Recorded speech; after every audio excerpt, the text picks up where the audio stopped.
What I'm about to show you will completely change how you think about your mind, your potential, and what's actually possible for your life. In the next hour, you're going to learn why 99% of people stay trapped in the same patterns year after year. And more importantly, you're going to discover the exact science-based system to break free from any limitation and rewire your brain for automatic success. But here's what you need to understand before we begin. This isn't another motivational video that will make you feel good for a few days and then leave you exactly where you started. This is the real science of how your brain actually works, why you self-sabotage, and the step-by-step process to eliminate these patterns permanently. Most people have no idea that their brain is working against them. They think their thoughts, their reactions, and their limitations are just who they are. They don't realize that 95% of their daily behavior is controlled by subconscious programming that was installed before they were even old enough to question it. But once you understand what I'm about to show you, once you see the invisible mechanisms that have been controlling your life, everything changes. You'll never look at failure, procrastination, or self-doubt the same way again. Because you'll understand exactly what's happening in your brain and exactly how to fix it. This is not theory. This is not philosophy. This is practical neuroscience that you can implement starting today to create results in your life that most people think are impossible. If you're tired of being your own worst enemy, if you're ready to stop sabotaging your own success, and if you want to finally unlock the potential that you know is inside you, then this video will be the most important thing you watch this year. Let's begin. Chapter 1: The Invisible Prison. Right now, as you're watching this video, your brain is making a decision. It's deciding whether you're the type of person who follows through on transformation or the type who consumes content but never changes. And here's the terrifying truth. That decision isn't being made by the conscious part of your mind that set the goal to improve your life. It's being made by a deeper, more powerful force that has been silently controlling your reality for years. Your subconscious mind is running programs right now. Programs that were installed when you were too young to question them, too naive to resist them, and too powerless to change them. These programs are deciding whether you'll actually apply what you learned today, or whether you'll bookmark this video and forget about it by tomorrow. Most people live their entire lives as prisoners of their own minds, never realizing that the bars of their cage are made of nothing more than outdated mental software. They wonder why they can't break through, why they start strong but always fall back into old patterns, why they know what they should do but somehow never do it. The answer isn't lack of willpower. It isn't bad luck. It isn't even lack of knowledge. The answer is that your brain is wired for survival, not success. And until you understand how to rewire it, you'll keep getting the same results you've always gotten, no matter how hard you try to change. But here's what most people don't know. Your brain is rewiring itself every single second of every single day. Every thought you think, every action you take, every belief you reinforce is physically changing the structure of your brain. This is called neuroplasticity, and it's the reason why some people break free from their limitations while others stay trapped forever. The difference isn't talent. It's not luck. It's knowledge. And that knowledge is exactly what you're about to receive. By the time you finish this video, you will understand the hidden mechanisms that have been controlling your life. You'll know exactly why you self-sabotage, why you procrastinate, and why you sometimes feel like you're your own worst enemy. More importantly, you'll have the exact system to rewire your brain for success, eliminate self-sabotage, and take control of your mind once and for all. But I'm going to warn you right now, this isn't comfortable information. This isn't feel-good motivation. This is the raw, unfiltered truth about how your mind really works.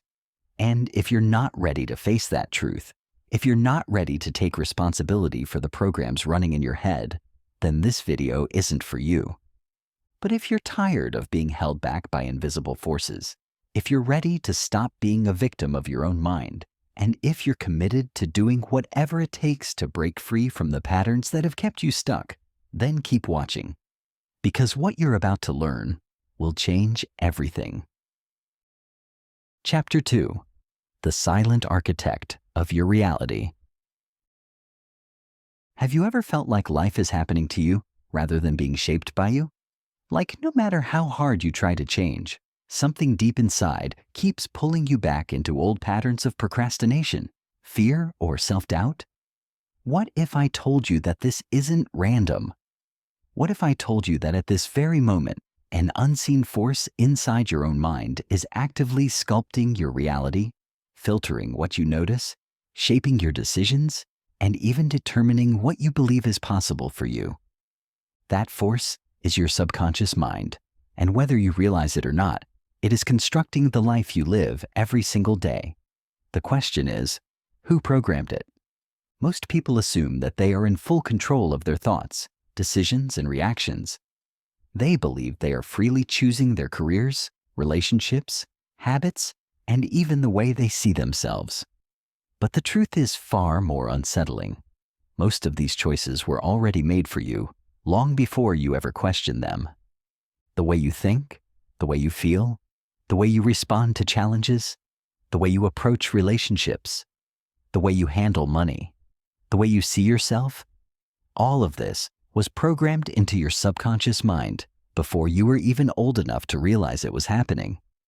Think about it. When you were a child, your brain was like a sponge, absorbing every message, every experience, every emotional reaction from the people around you. If your parents struggled with money, you absorbed beliefs about scarcity. If they had unhealthy relationships, you absorbed dysfunctional patterns of love. If they criticized themselves constantly, you learned to do the same. But it wasn't just your parents. It was teachers who told you what you were good at and what you weren't. It was peers who accepted or rejected you based on arbitrary standards. It was society bombarding you with messages about what success looks like, what you should want, and who you should be.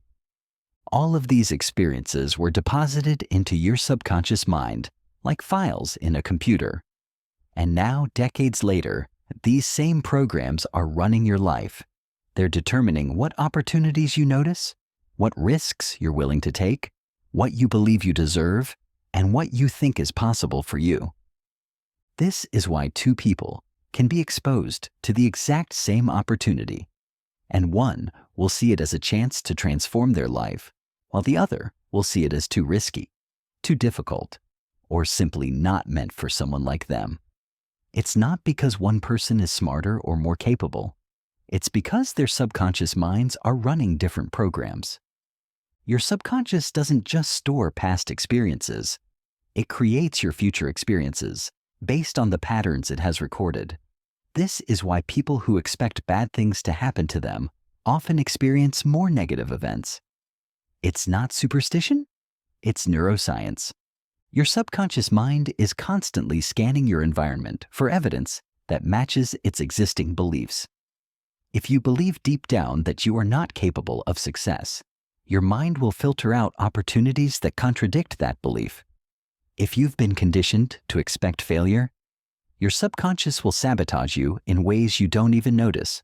Procrastination, hesitation, self-doubt, all to keep you within the safe boundaries of your past programming. This is why controlling your mind is the most powerful skill you can ever develop. Once you learn how to override the subconscious programs that limit you, you can begin to shape your life in ways you never thought possible. But first, you need to understand exactly how these programs were installed in the first place, because what has been programmed can be reprogrammed. Your mind is not a fixed entity, locked in place like an unchangeable machine. It is a living, evolving system, shaped by the inputs you allow into it. And just as your subconscious was trained to believe in limitations, it can be trained to believe in limitless potential. But this process is not passive. You cannot simply wish for a new mindset and expect transformation. You must become an active participant in the reprogramming of your own mind, taking control of the very mechanisms that have controlled you for so long.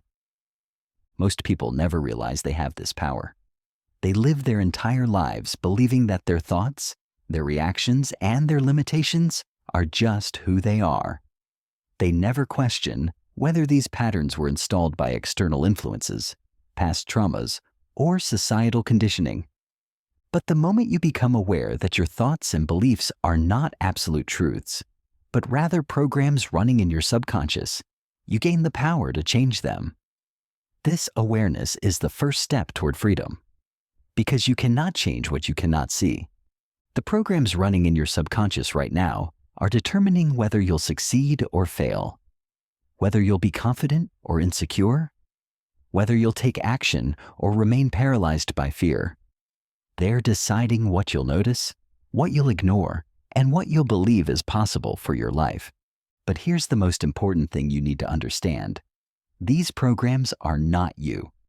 They are simply software that was installed without your permission, and just like any software, they can be updated, modified, or completely replaced. The question is, are you ready to take back control? Are you ready to become the programmer of your own mind instead of remaining a prisoner of programming you never chose? Because once you make that decision, once you commit to rewiring your brain for success instead of self-sabotage, everything changes. Chapter 3. The War Between Your Two Minds. Inside your head right now, a war is raging. It's a battle that determines whether you'll achieve your goals or remain stuck in mediocrity, whether you'll break through your limitations or remain trapped by them, whether you'll become the person you're capable of being or stay exactly where you are. This war is being fought between two distinct parts of your mind, your conscious mind and your subconscious mind. And until you understand this battle, until you learn how to win this war, you will stay trapped in an endless cycle of frustration, knowing you are capable of more yet never quite able to achieve it. The conscious mind is the part of you that sets goals, dreams big, and desires change. It's the voice in your head that tells you to wake up early, work harder, and push past your limits. It's logical, ambitious, and future-focused. It's the part of you that decided to watch this video because you want to transform your life. But then there's the subconscious mind. And this is where the real power lies. The subconscious is not concerned with ambition. It is concerned with safety. Its primary job is to keep you alive, and to do that, it relies on familiarity.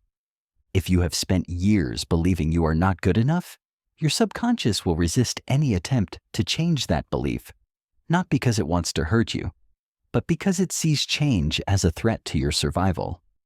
This is why you experience resistance every time you try to break free from old patterns. Your subconscious mind is like a powerful security system wired to protect the status quo. The moment you attempt to change your habits, pursue a new goal, or step out of your comfort zone, the alarm system goes off. Suddenly you feel overwhelmed, anxious, and paralyzed by self-doubt. You tell yourself you'll start tomorrow, that you're not ready yet, that maybe you're just not meant for this path. But this is not the truth. It is just the subconscious fighting to pull you back to what it knows, and unless you recognize this resistance for what it is, it will continue to win, keeping you stuck in the same patterns for the rest of your life. This is why self-sabotage happens. It's not random. It's not a flaw in your personality or a weakness in your character. It is a deeply ingrained survival mechanism, a defense system that kicks in whenever your subconscious perceives a threat. And the biggest threat to the subconscious? Uncertainty. Your subconscious does not care if you are happy or successful. It cares about what is predictable. If you have spent years struggling with confidence, failure, or financial hardship, that is what your mind knows best. It is familiar. It is safe. And so even if you consciously want to change, your subconscious will fight against it, pulling you back to the comfort of your old patterns, even if those patterns are destructive. This is why people return to toxic relationships, even when they know they deserve better. It is why people procrastinate on life-changing opportunities even when they desperately want success. It is why individuals sabotage their own happiness even when they are on the verge of something great. The subconscious does not care about greatness. It cares about keeping things the same. But here's the good news. Once you understand this mechanism, you can work with it instead of against it. You can learn to recognize when your subconscious is resisting change, and you can develop strategies to override that resistance. The key is understanding that your subconscious mind is not your enemy. It is simply following instructions, running the scripts it was given, enforcing beliefs that it thinks are in your best interest. And if those scripts were installed in fear, in self-doubt, or in limitation, then your subconscious will continue pulling you toward failure, not out of malice, but out of loyalty to its programming. The only way to break free is to reclaim your mental territory, to rewrite the scripts that have dictated your reality for so long. And the first step is understanding exactly how your subconscious takes control in the first place. Imagine for a moment that you are standing at the edge of a vast open field, a limitless horizon stretching before you. You are free to go anywhere, do anything, become anyone, but instead of stepping forward, you feel a pull, an invisible barrier keeping you where you are. You hesitate. You doubt yourself. You hear a voice inside your mind whispering, "Stay where it's safe. Don't risk it. You might fail." This barrier is not real. It is not made of stone or steel. It is constructed from memories, past experiences, and the unconscious lessons you have absorbed over a lifetime. If you've ever tried to achieve something and failed, your subconscious remembers. If you've ever been hurt, rejected, or embarrassed, your subconscious has stored it away like an archived document, ready to pull out whenever you attempt to step beyond your comfort zone. This is why, no matter how much you consciously want to succeed, grow, or evolve, your subconscious will resist. It doesn't care about your dreams. It cares about protecting you from perceived danger. And if stepping into the unknown feels dangerous, even if that unknown holds your greatest potential, your mind will sabotage you before you ever begin. But the comfort zone is an illusion.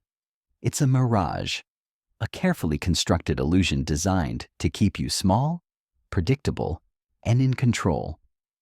It convinces you that the familiar is good, that staying in the same patterns, even when they bring you pain, is preferable to taking risks. But let's break this illusion. Think about the moments in your life where you truly felt alive, when your soul was ignited, when excitement pulsed through you like electricity. Did those moments happen inside your comfort zone? Or did they happen when you took a leap? When you challenged yourself, when you risked something and came out the other side stronger? Growth does not happen where it's safe. Transformation does not come from repetition. If you want to reclaim your mind, you must train yourself to embrace discomfort. You must rewire your subconscious to see the unknown not as a threat, but as an adventure, as the place where your greatest potential is waiting. The war between your conscious and subconscious mind is not something that happens to you. It is something you can learn to control. But first, you must understand the weapons your subconscious uses to keep you trapped, because once you can recognize them, you can neutralize them. Chapter 4: The 3 Faces of Mental Resistance. Resistance does not always appear as obvious self-doubt or fear. It is far more subtle, often disguising itself as rational excuses, distractions, or emotional roadblocks that keep you stuck without you even realizing it. To master your mind, you must first learn to recognize the ways resistance is manifesting in your life. The first face of resistance is procrastination, the illusion of later. Procrastination is not laziness. It is fear in disguise. When you put off an important task, it is not because you don't care. It is because, on some level, your subconscious perceives that task as a threat. Maybe it triggers self-doubt. Maybe it forces you to confront uncertainty. Maybe it pushes you outside the comfort of what is familiar. Your mind's solution? Delay it. It convinces you that later will somehow be easier, but later never comes. Procrastination is a self-reinforcing cycle. The more you avoid something, the more intimidating it becomes and the harder it is to take action. The only way to break this cycle is to recognize that the discomfort of action is always less painful than the regret of inaction. Think about the last time you procrastinated on something important. What was really happening beneath the surface? Were you afraid of not being good enough? Were you worried about what others might think? Were you overwhelmed by the scope of the task? Your subconscious was protecting you from these perceived threats by keeping you in a state of avoidance. But here's what your subconscious doesn't understand. Avoiding the discomfort of action creates a much deeper discomfort. The pain of knowing you're not living up to your potential. Every time you choose the temporary relief of procrastination, you reinforce the belief that you're someone who doesn't follow through. And that belief becomes a self-fulfilling prophecy. The second phase of resistance is overthinking, the paralysis of endless thought. The mind is a master of creating problems that don't exist. Overthinking is another form of resistance, an endless loop of analysis that prevents you from taking action. It gives you the illusion of progress. I'm thinking about it. But in reality, it keeps you trapped in mental paralysis. The subconscious mind does this to keep you in a state of hesitation. If you are always thinking about something, you never have to risk failure. But success is never about perfect decisions. It is about decisive action. The cure for overthinking? Trust yourself. Make a decision and move forward, even if it's not perfect. Action will always teach you more than endless contemplation. Your brain loves to convince you that you need more information, more time, more certainty before you can act. But this is a trap. In most situations, you already have enough information to make a good decision. The additional analysis you think you need is often just resistance in disguise. Your subconscious mind buying time to talk you out of taking action. The third phase of resistance is self-doubt, the silent assassin of potential. Self-doubt is perhaps the most dangerous form of resistance because it operates at a core identity level. It is the inner voice that questions your worth, your ability, or your right to succeed. If your subconscious has been programmed with beliefs like, "I'm not good enough," or "I always fail," then no amount of external validation will override this internal programming. The only way to break free from self-doubt is to consciously reprogram your self-image. This means feeding your mind new, empowering beliefs until they become your default identity. Self-doubt is not something you fix in a day. It is something you starve by refusing to entertain it, by proving it wrong through action, and by consistently reinforcing a new identity. But resistance has other faces too. Sometimes it shows up as perfectionism, the belief that something must be flawless before you can share it or move forward. Perfectionism is not about high standards. It's about fear of judgment, fear of failure, and fear of not being good enough. It keeps you trapped in endless preparation, endless tweaking, endless improvement without ever actually launching or taking action. Resistance can also appear as comparison, constantly measuring yourself against others and finding reasons why you're not ready, not qualified, or not talented enough. It shows up as imposter syndrome, making you feel like a fraud even when you're genuinely qualified. It manifests as analysis paralysis, where you research and plan so extensively that you never actually begin. Sometimes resistance looks like distraction addiction, the compulsive need to check your phone, scroll social media, or consume content instead of creating it. Your brain craves dopamine hits from these activities because they provide immediate gratification without the discomfort of challenging work. Resistance can even disguise itself as learning addiction, the belief that you need to consume just one more course, read one more book, or attend one more seminar before you're ready to take action. While learning is valuable, it becomes resistance when it's used as an excuse to avoid implementation. The key to recognizing resistance is understanding its underlying purpose: to keep you safe, comfortable, and within the boundaries of what your subconscious considers familiar. But safety is the enemy of growth, comfort is the enemy of achievement, and familiarity is the enemy of transformation. Every time you feel the urge to procrastinate, overthink, or doubt yourself, pause and ask, is this resistance trying to keep me small? Usually, the answer is yes. And once you can see resistance for what it is, not a reflection of reality, but a protective mechanism that no longer serves you, you can choose to act despite it. Remember, courage is not the absence of fear or resistance. Courage is feeling the resistance and taking action anyway. Every successful person has learned to recognize these patterns and push through them consistently. They understand that resistance is not a sign to stop. It's a sign that they're moving in the right direction. The goal is not to eliminate resistance entirely. That's impossible. The goal is to recognize it quickly, understand what it's trying to protect you from, and then make a conscious choice to act in alignment with your goals rather than your fears. This recognition is the first step in taking back control of your mind, because once you can see the mechanisms of resistance clearly, you can begin to override them systematically.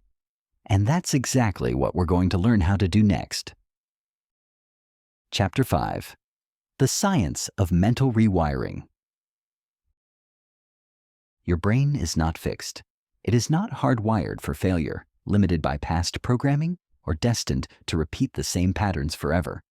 Your brain is plastic, literally capable of rewiring itself based on your thoughts, actions, and experiences. This is called neuroplasticity, and it is the most powerful tool you have for transforming your mind and your life. Every time you think a thought, take an action, or feel an emotion, neurons in your brain fire together. The more often they fire in a certain pattern, the stronger that pattern becomes. This is why habits feel automatic, because the neural pathways controlling them have been strengthened over time through repetition. But here's the life-changing part. Just as old patterns were built, new patterns can be installed. The key is repetition and emotional intensity. The subconscious learns through consistent reinforcement, not by hearing something once, but by experiencing it over and over again until it becomes the new default. This is why affirmations, visualization, and repeated action are so powerful. They don't work because of magic. They work because they are rewiring the brain, strengthening new neural connections until they replace the old ones. For example, if you've spent years believing, "I'm not confident," your brain has deep neural pathways reinforcing that belief. Simply telling yourself, "I am confident," once won't override it. But if you repeatedly visualize yourself acting with confidence, if you start taking small actions that reinforce confidence, if you create new emotional experiences tied to confidence, over time, those neural pathways become stronger and the old ones weaken. This is why change feels hard at first. You are literally rewiring your brain, building new mental highways while the old ones still exist. But the more you reinforce the new belief, the more automatic it becomes, until one day it is no longer something you have to try to believe. It is simply who you are. The moment everything clicks is when the new belief, the new habit, the new mindset becomes stronger than the old one. And when this happens, change is no longer a struggle. It no longer requires force. It becomes natural. Think about how hard it was to learn how to drive a car at first. You had to consciously think about every movement: the steering wheel, the pedals, checking mirrors, signaling. It was overwhelming and required intense focus. But now, you can drive while having a conversation, listening to music, or thinking about something completely different. Driving has become automatic because the neural pathways have been strengthened through repetition. The same principle applies to confidence, discipline, positive thinking, or any other mental skill you want to develop. At first, it requires conscious effort and feels unnatural. But with consistent practice, these new patterns become as automatic as driving. But neuroplasticity isn't just about creating new patterns. It's also about understanding how to weaken old ones. Neural pathways that aren't used begin to atrophy, literally breaking down at the cellular level. This is why the phrase, "use it or lose it," is scientifically accurate when it comes to your brain. Every time you choose not to engage with a negative thought pattern, every time you refuse to indulge in self-doubt or procrastination, you are weakening those neural pathways. Simultaneously, every time you choose the new behavior or thought pattern, you are strengthening the pathways you want to dominate your mind. This process happens through something called myelin sheath formation. Myelin is a white substance that wraps around frequently used neural pathways, making them faster and more efficient. The more you repeat a thought or action, the thicker the myelin becomes, and the more automatic that pattern becomes. This is why elite athletes practice the same movements thousands of times. They're not just building muscle memory, they're building thick myelin sheaths around the neural pathways that control those movements, making them faster, more precise, and more automatic than their competitors. You can use this same principle to rewire your mind for success. Every time you choose discipline over procrastination, confidence over self-doubt, or action over hesitation, you are building myelin around the neural pathways of success. Eventually, these behaviors become so automatic that you don't have to think about them anymore. But here's what most people get wrong about neuroplasticity. They think it happens automatically. They think that just knowing about brain plasticity will somehow change their brain. But neuroplasticity requires deliberate, consistent action. You have to actively participate in the rewiring process. Your brain changes based on what you repeatedly think about, focus on, and do. If you repeatedly focus on problems, limitations, and what's wrong with your life, you're strengthening those neural pathways. If you repeatedly focus on solutions, possibilities, and what you want to create, you're strengthening different pathways.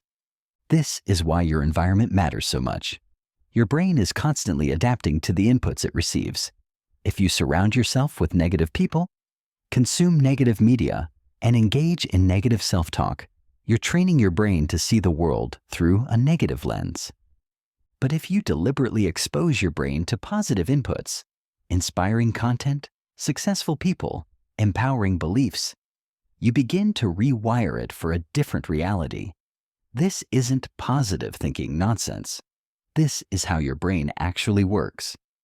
The reticular activating system in your brain acts like a filter, determining what information reaches your conscious mind.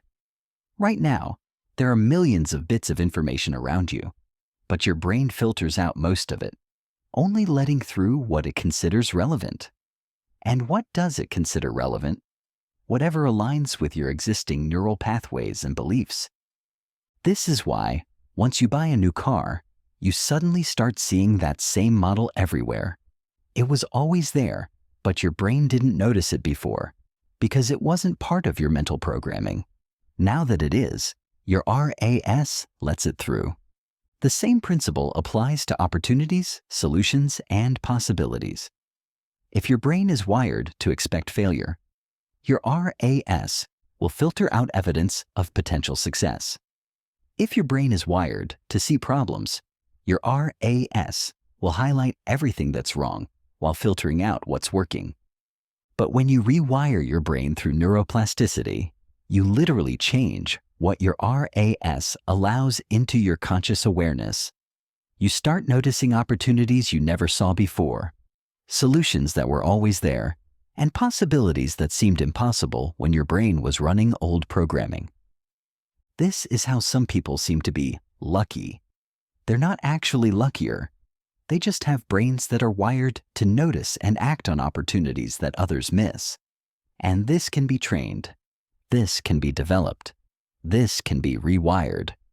The question is, what are you training your brain to notice? What patterns are you strengthening? What reality are you programming your RAS to filter for? Because whatever you consistently focus on, think about, and practice is literally rewiring your brain to create more of it. This is why transformation isn't just about changing your actions. It's about changing your brain. And changing your brain changes everything. Chapter 6. The 3 Pillars of Subconscious Reprogramming. Now that you understand the science behind neuroplasticity, let's dive into the practical system for rewiring your subconscious mind. There are 3 fundamental pillars that determine whether your reprogramming efforts will succeed or fail: exposure, repetition, and emotional intensity. These aren't just concepts. They are the biological requirements for changing your brain. Miss any one of these pillars, and your efforts will produce minimal results.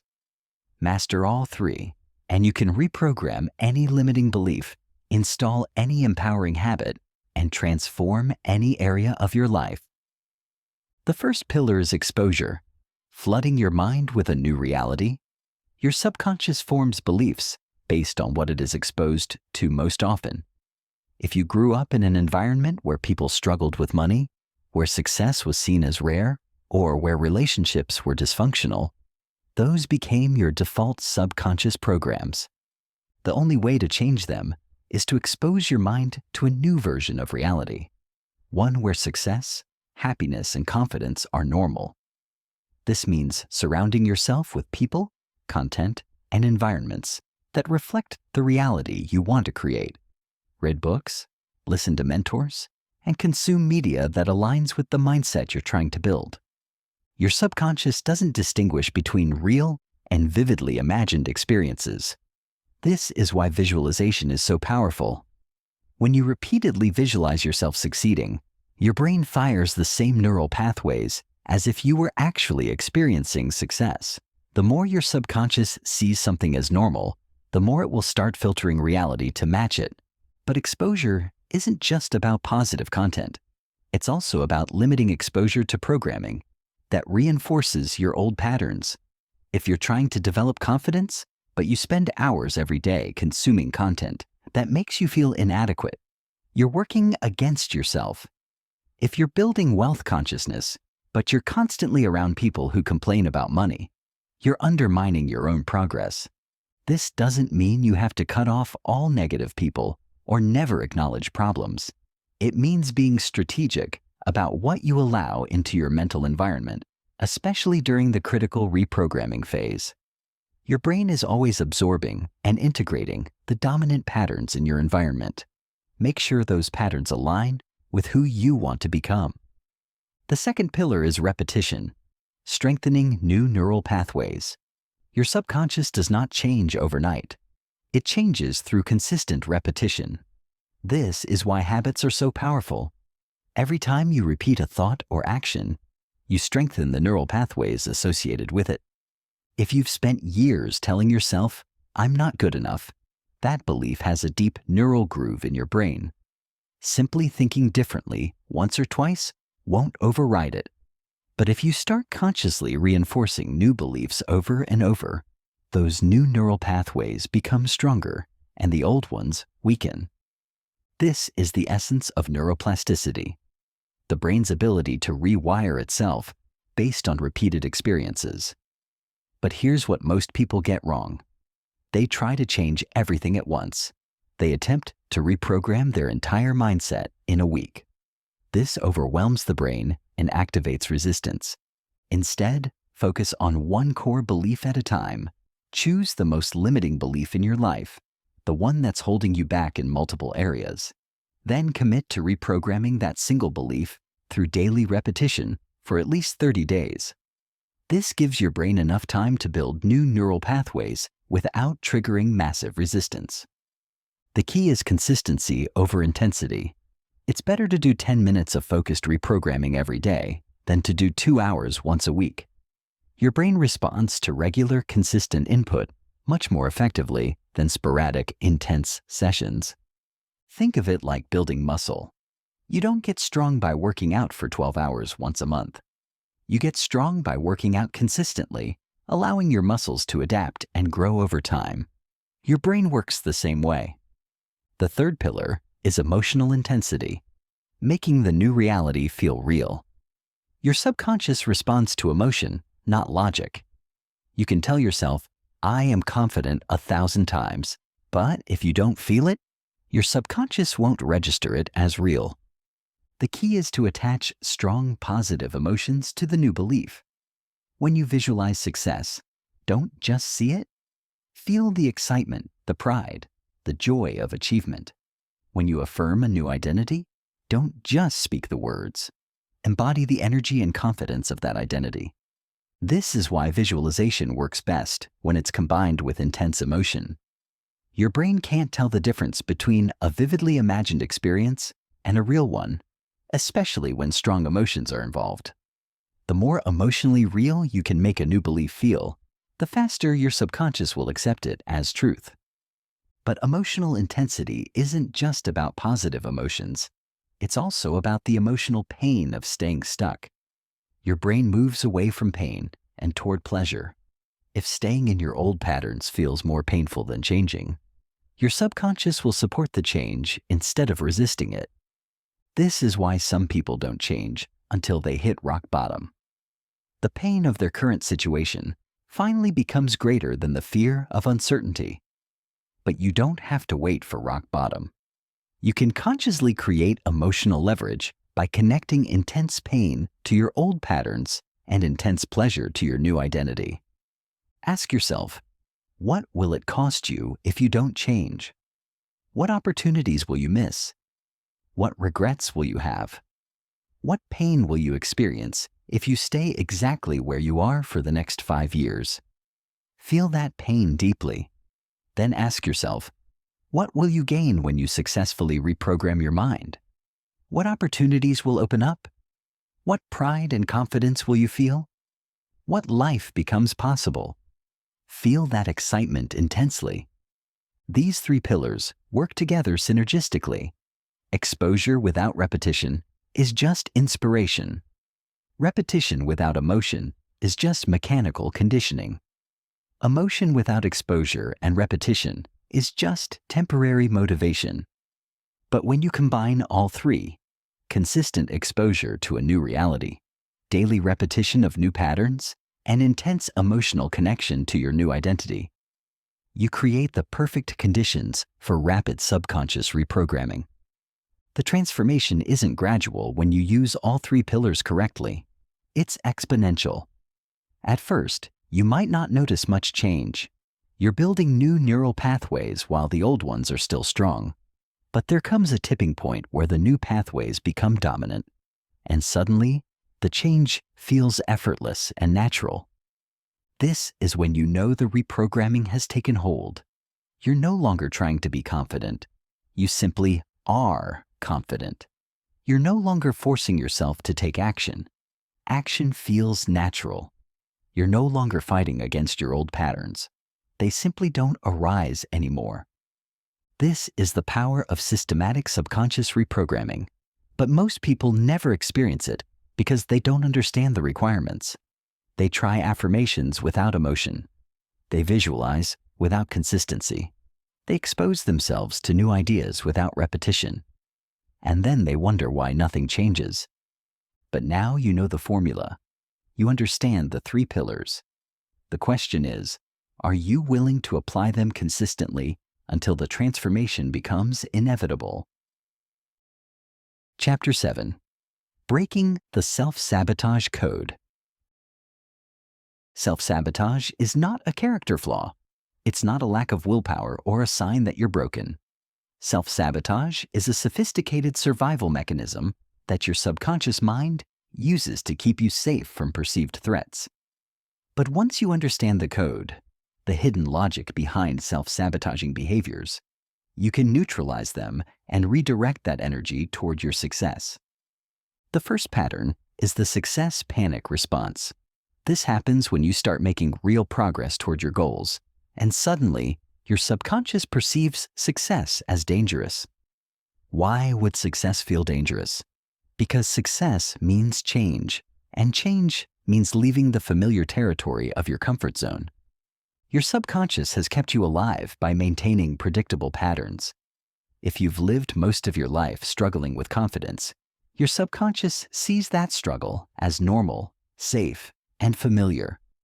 When you start becoming genuinely confident, your subconscious doesn't celebrate. It panics.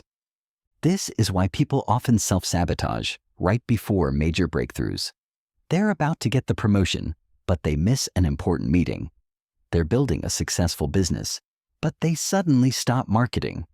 They're in a healthy relationship, but they pick fights or create distance. The key to overcoming success panic is recognition and reassurance. When you notice self-sabotaging behaviors emerging as you approach success, pause and communicate with your subconscious. Recognize that the panic is a sign you're growing, not a sign you should stop. Reassure your subconscious that success is safe, that you can handle new challenges, and that growth doesn't mean abandoning your core identity. The second pattern is worthiness resistance. This occurs when your subconscious believes you don't deserve the success you're pursuing. These worthiness issues often stem from childhood programming. Messages about what you deserve based on your behavior, achievements, or value as a person. If you were taught that you have to earn love, that you don't deserve good things unless you're perfect, or that people like you don't get to have certain types of success, your subconscious will actively work against achievements that contradict these beliefs. Worthiness resistance shows up as perfectionism, procrastination, and comparison. You'll find reasons why you're not ready, not qualified, or not good enough. You'll compare yourself to others and find evidence that you don't belong in the same category as successful people. The solution is identity work. You must consciously reprogram your sense of self-worth. This isn't about earning worth through achievements. It's about recognizing that your worth is inherent and unconditional. You deserve success not because of what you've done, but because of who you are. The third pattern is familiar pain addiction. Your subconscious mind prefers familiar pain over unfamiliar pleasure. If you've lived with certain types of struggle, stress, or limitation for most of your life, those painful patterns become comfortable because they're predictable. This is why some people unconsciously recreate the same problems in different areas of their life. They escape one toxic relationship only to attract another. They overcome financial struggles only to create new money problems. They solve one set of challenges only to generate different, but equally stressful challenges. The subconscious isn't addicted to pain for its own sake. It's addicted to familiarity. And if your familiar patterns happen to include pain, struggle, or limitation, your subconscious will recreate those patterns to maintain consistency with your identity. Breaking familiar pain addiction requires patience and conscious choice. Every time you notice yourself gravitating toward familiar problems or recreating old patterns in new situations, pause and choose differently. It will feel uncomfortable and wrong at first because your subconscious interprets the absence of familiar pain as a threat. The fourth pattern is imposter syndrome sabotage. This happens when you achieve a level of success that doesn't match your internal self-image. Your subconscious believes you're pretending to be someone you're not, and it creates behaviors designed to expose you or bring you back down to your real level. Imposter syndrome sabotage shows up as over-explaining yourself, downplaying your achievements, avoiding opportunities that would showcase your success, or making mistakes that confirm your fears about being found out. The key insight is that imposter syndrome isn't about lack of qualification. It's about lack of identity alignment. You've achieved external success faster than your internal self-image has updated. The solution is not to shrink back to match your old identity, but to consciously upgrade your identity to match your new reality. The fifth pattern is future fear projection. This occurs when your subconscious creates catastrophic scenarios about what will happen if you succeed. It projects fears about the responsibilities expectations, or changes that come with success. Your subconscious might fear that success will make you a target for criticism, that you'll lose important relationships, that you won't be able to handle the pressure, or that you'll become someone you don't want to be. These fears are usually based on limited examples or worst-case scenarios rather than realistic probabilities. The solution is to consciously create positive scenarios about your future success. Visualize yourself handling success gracefully, maintaining important relationships, and becoming an even better version of yourself through your achievements. The sixth pattern is control illusion sabotage. Sometimes people sabotage themselves because they'd rather fail on their own terms than risk failing despite their best efforts. There's a strange comfort in self-sabotage because it maintains the illusion that you're in control of your failures. If you don't try your hardest, you can always tell yourself that you could have succeeded if you'd really applied yourself. This protects your ego from the possibility of genuine failure, failing despite giving your all.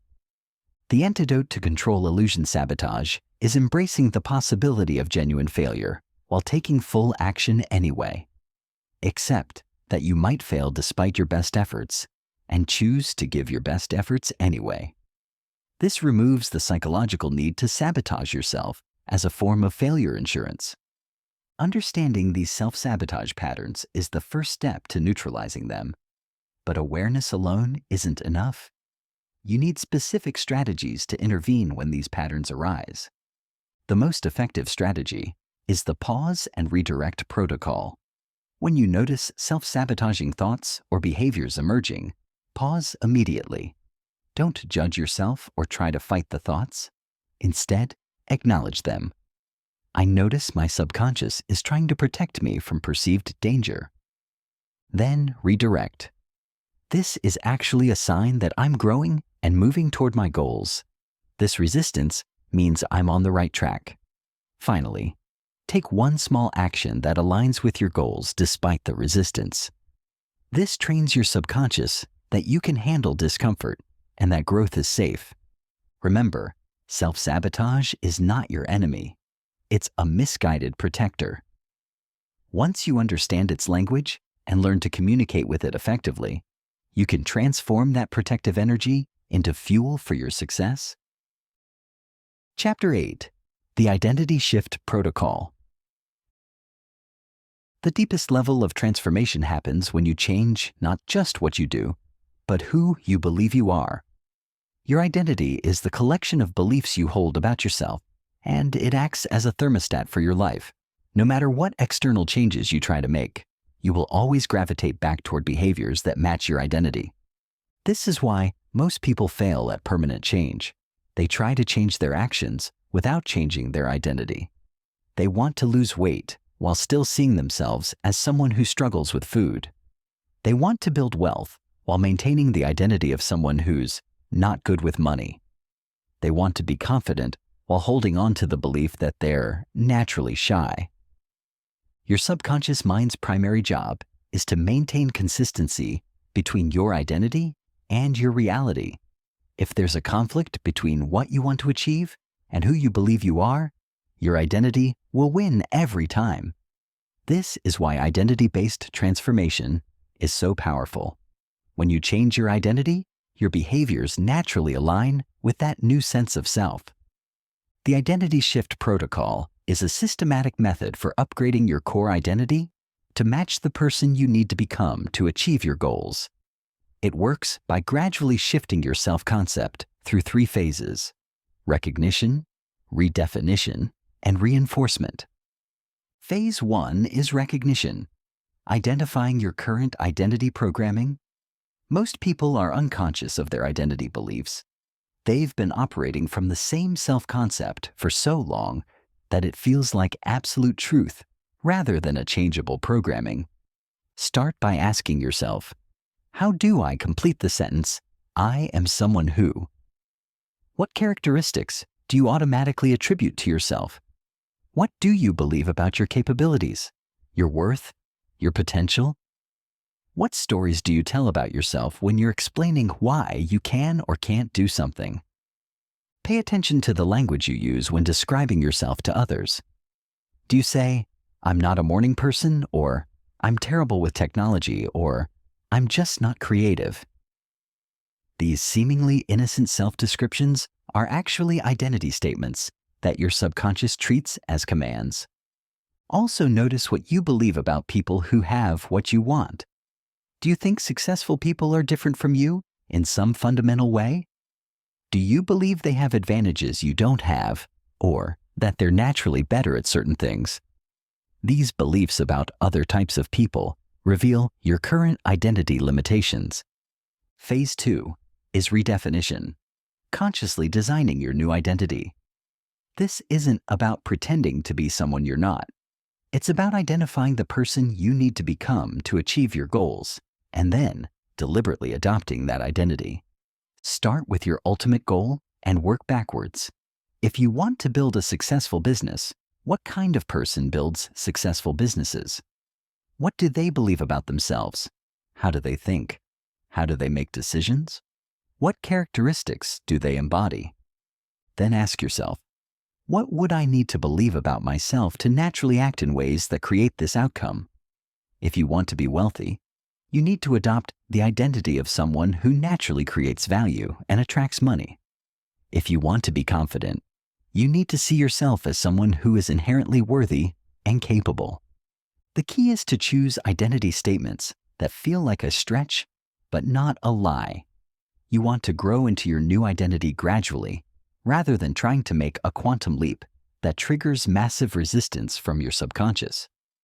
For example, instead of jumping from "I'm terrible with money" to "I'm a millionaire," you might first adopt "I'm someone who is learning to manage money wisely," and then progress to "I'm someone who makes good financial decisions," before eventually embodying "I'm someone who naturally creates wealth." Phase 3 is reinforcement, proving your new identity to yourself through action. Identity change happens through what psychologists call identity-confirming behaviors. Every time you act in a way that's consistent with your new identity, you strengthen the neural pathways associated with that identity. This is where most people get it backwards. They think they need to feel confident before they can act confidently, or they need to feel wealthy before they can make wealth-building decisions. But identity change works in reverse. You act your way into a new identity, not the other way around. Start with small identity-confirming actions. If you're adopting the identity of someone who is disciplined, start by making your bed every morning. If you're becoming someone who is healthy, start by drinking more water. If you're developing the identity of an entrepreneur, start by treating every small decision like a business decision. Each small action sends a signal to your subconscious. This is who I am now. Over time, these signals accumulate, and your subconscious updates its understanding of your identity. When this happens, acting in alignment with your goals stops feeling forced and starts feeling natural. But here's what makes the identity shift protocol so powerful. It includes specific techniques for accelerating the process. The identity mantra technique involves creating a short, powerful statement that captures your new identity and repeating it with emotional intensity throughout the day. This isn't positive thinking. It's identity programming. Choose a statement like, "I am someone who always finds a way," or "I am someone who creates value wherever I go," and repeat it during transitional moments throughout your day. The future self-visualization involves regularly imagining yourself as the person who has already embodied your new identity. See yourself making decisions from this new identity. Feel the confidence, the clarity, the natural ease with which this version of you navigates challenges. This trains your subconscious to see this identity as normal and achievable. The Identity Evidence Journal involves documenting every action you take that confirms your new identity, no matter how small.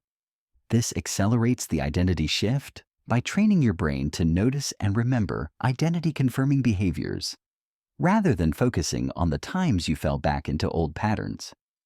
The pre-frame protocol involves making decisions from your new identity before situations arise. Instead of waiting to see how you'll react to challenges, you predetermine how your new identity would respond. This prevents old identity patterns from taking over in high-stress situations. The most important thing to understand about identity change is that it's not about perfection. You don't need to embody your new identity 100% of the time immediately. You just need to act from your new identity more often than you act from your old identity. Over time, the balance tips and your new identity becomes your default. Your identity is not fixed. It's not determined by your past, your genetics, or your circumstances. Your identity is a choice, a set of beliefs you hold about yourself that can be consciously updated at any time. The question is, who do you choose to be? And more importantly, are you willing to start acting like that person today, even before you fully feel like them? Because once you master the identity shift protocol, once you learn to consciously design and embody new identities, you become capable of achieving anything. Your external circumstances will always rise to match your internal identity. Change your identity, and you change your entire life. Chapter 9. The Discipline Override System. Discipline is not a character trait you're born with or without. It's a skill that can be developed, a mental muscle that can be strengthened, and a system that can be installed in your subconscious mind. Most people fail at discipline because they're fighting against their own programming instead of working with their brain's natural mechanisms. The key insight is that your brain is wired for immediate gratification, not long-term success. It wants pleasure now, not later. It prefers comfort over growth, familiarity over improvement, and instant satisfaction over delayed rewards. This isn't a flaw in your character. It's an evolutionary survival mechanism that's no longer serving you in the modern world. Your ancestors needed to conserve energy and take immediate rewards when they were available because resources were scarce and survival was uncertain. Your brain still operates from this programming, which is why it's easier to watch Netflix than to work on your goals, easier to sleep in than to hit the gym, and easier to scroll through social media than to read a book. But here's the good news. You can rewire your brain to favor discipline over instant gratification. Every time you choose discipline over temptation, you strengthen the neural pathways that make disciplined behavior easier in the future. At first it feels difficult, but with consistency, it becomes second nature. The discipline override system works by creating structures that make discipline automatic, rather than relying on willpower or motivation. It consists of 4 core components: environmental design, decision reduction, identity reinforcement, and progressive overload. Environmental design is about creating conditions that make disciplined choices easier and undisciplined choices harder. Your environment is constantly influencing your behavior, often without your conscious awareness. If you want to eat healthier, remove junk food from your house and stock it with healthy options. If you want to exercise more, lay out your workout clothes the night before. If you want to be more productive, remove distracting apps from your phone and create a dedicated workspace. The principle is simple. Design your environment to support your goals rather than fighting against it with willpower. Willpower is a finite resource that gets depleted throughout the day. Environmental design leverages the power of defaults and friction to guide your behavior without requiring conscious decision-making. Think about the choices you make automatically based on your environment. If there's a plate of cookies on the counter, you'll probably eat more cookies than if you had to go to the store to buy them. If your phone is next to your bed, you'll probably check it first thing in the morning. If your gym bag is by the door, you're more likely to work out after work. Environmental design isn't about perfect willpower. It's about smart systems. Create friction for behaviors you want to eliminate and remove friction for behaviors you want to install. Make good choices easier and bad choices harder. Decision reduction involves eliminating the need to make discipline-related decisions in the moment. Every decision you make depletes your mental energy and willpower. The more decisions you have to make about whether to be disciplined, the more likely you are to choose the easy option. Instead of deciding each day whether or not you'll take action, make it automatic. If you've committed to working out, you work out no matter what. If you've decided to write every day, you write every day even if you don't feel inspired. Remove the decision-making process entirely. This is why successful people often have rigid routines. It's not because they're boring or lack creativity. It's because they understand that routine eliminates the mental energy required for decision-making. When discipline becomes automatic, it stops requiring willpower. A useful technique is the non-negotiable rule. Identify the 3 to 5 most important discipline behaviors in your life and make them non-negotiable. These are things you do regardless of how you feel, what's happening around you, or what other priorities arise. The longer you maintain non-negotiables, the more automatic they become. Identity reinforcement involves using your sense of self to drive disciplined behavior. Instead of relying on external motivation, you act in alignment with who you believe you are. If you see yourself as someone who is disciplined, you naturally make disciplined choices without having to force yourself. This connects back to the identity shift protocol we discussed earlier. When you adopt the identity of a disciplined person, discipline stops feeling like something you have to do and starts feeling like something you naturally do because it's who you are. Use identity-based language when making choices. Instead of saying, "I have to work out," say, "I'm someone who takes care of their body." Instead of, "I should avoid junk food," think, "I'm someone who fuels their body with quality nutrition." This subtle shift in language reinforces your identity and makes disciplined choices feel natural.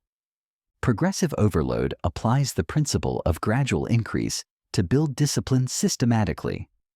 Just like you wouldn't go from lifting 0 weights to bench pressing 300 pounds overnight, you can't expect to become perfectly disciplined immediately. Discipline is a muscle that needs to be strengthened gradually. Start with small disciplined actions that you can maintain consistently. Maybe it's making your bed every morning, drinking a glass of water when you wake up, or writing 1 sentence in a journal before bed. The specific action matters less than the consistency. Once small disciplines become automatic, gradually increase the challenge. Add more time, more difficulty, or more complexity. The key is to stretch yourself without breaking. You want to build confidence in your ability to follow through while gradually expanding your capacity for discipline. Track your progress to maintain motivation and identify patterns. Document your wins, no matter how small. This reinforces the identity of someone who follows through and builds momentum for bigger challenges. The discipline override system also includes specific techniques for handling moments when discipline feels impossible. The 5-minute rule. When you don't want to do something, commit to doing it for just 5 minutes. Often, starting is the hardest part, and once you begin, momentum carries you forward. Even if you only do 5 minutes, you've maintained the habit and reinforced your disciplined identity. The future self conversation. Before making a choice, imagine talking to yourself 1 year from now. What would future you want current you to do? This perspective shift helps you see past immediate discomfort to long-term consequences and benefits. The pain-pleasure leverage. Connect intense emotional pain to undisciplined choices and intense pleasure to disciplined choices. Your brain moves away from pain and toward pleasure. If you can make discipline feel more pleasurable than laziness, your brain will naturally choose discipline. The implementation intention. Instead of vague commitments, like, "I'll exercise more," create specific if-then statements. If it's 6 a.m. on a weekday, then I will go to the gym. This pre-programs your behavior and reduces the need for in-the-moment decision-making. Remember, the goal isn't to become a discipline robot who never enjoys life. The goal is to become someone who can consistently do what they say they're going to do, especially when they don't feel like it. This creates a foundation of self-trust and personal power that impacts every area of your life. Discipline is freedom.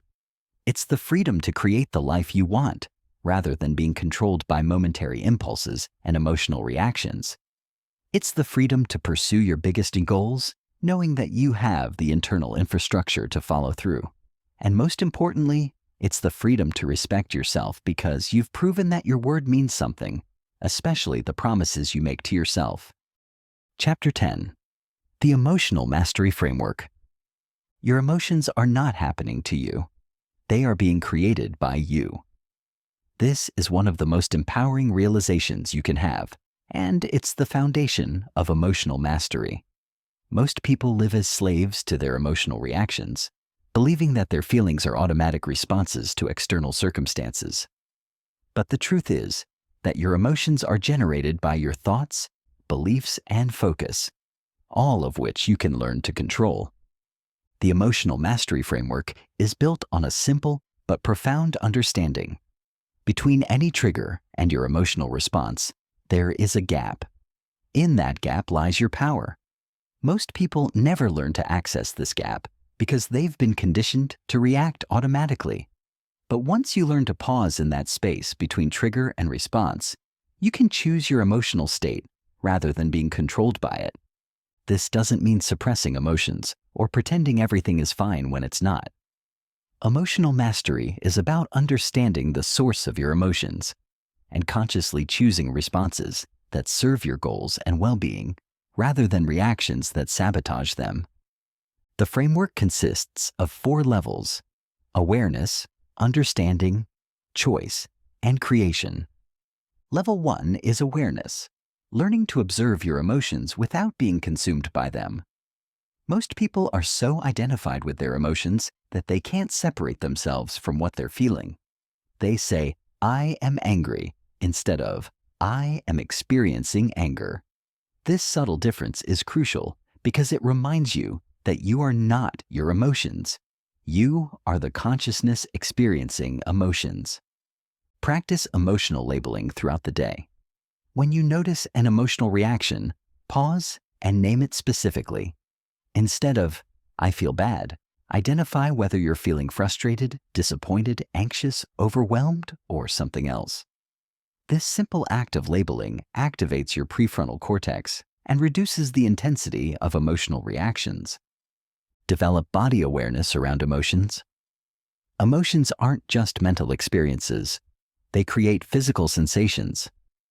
Anger might feel like tension in your jaw or heat in your chest. Anxiety might manifest as tightness in your stomach or shallow breathing. By becoming aware of the physical signatures of different emotions, you can catch them earlier and intervene before they escalate. Level 2 is understanding, recognizing what triggers your emotions and why. Every emotional reaction is trying to tell you something. Fear is trying to protect you from perceived danger. Anger is responding to a perceived injustice or boundary violation.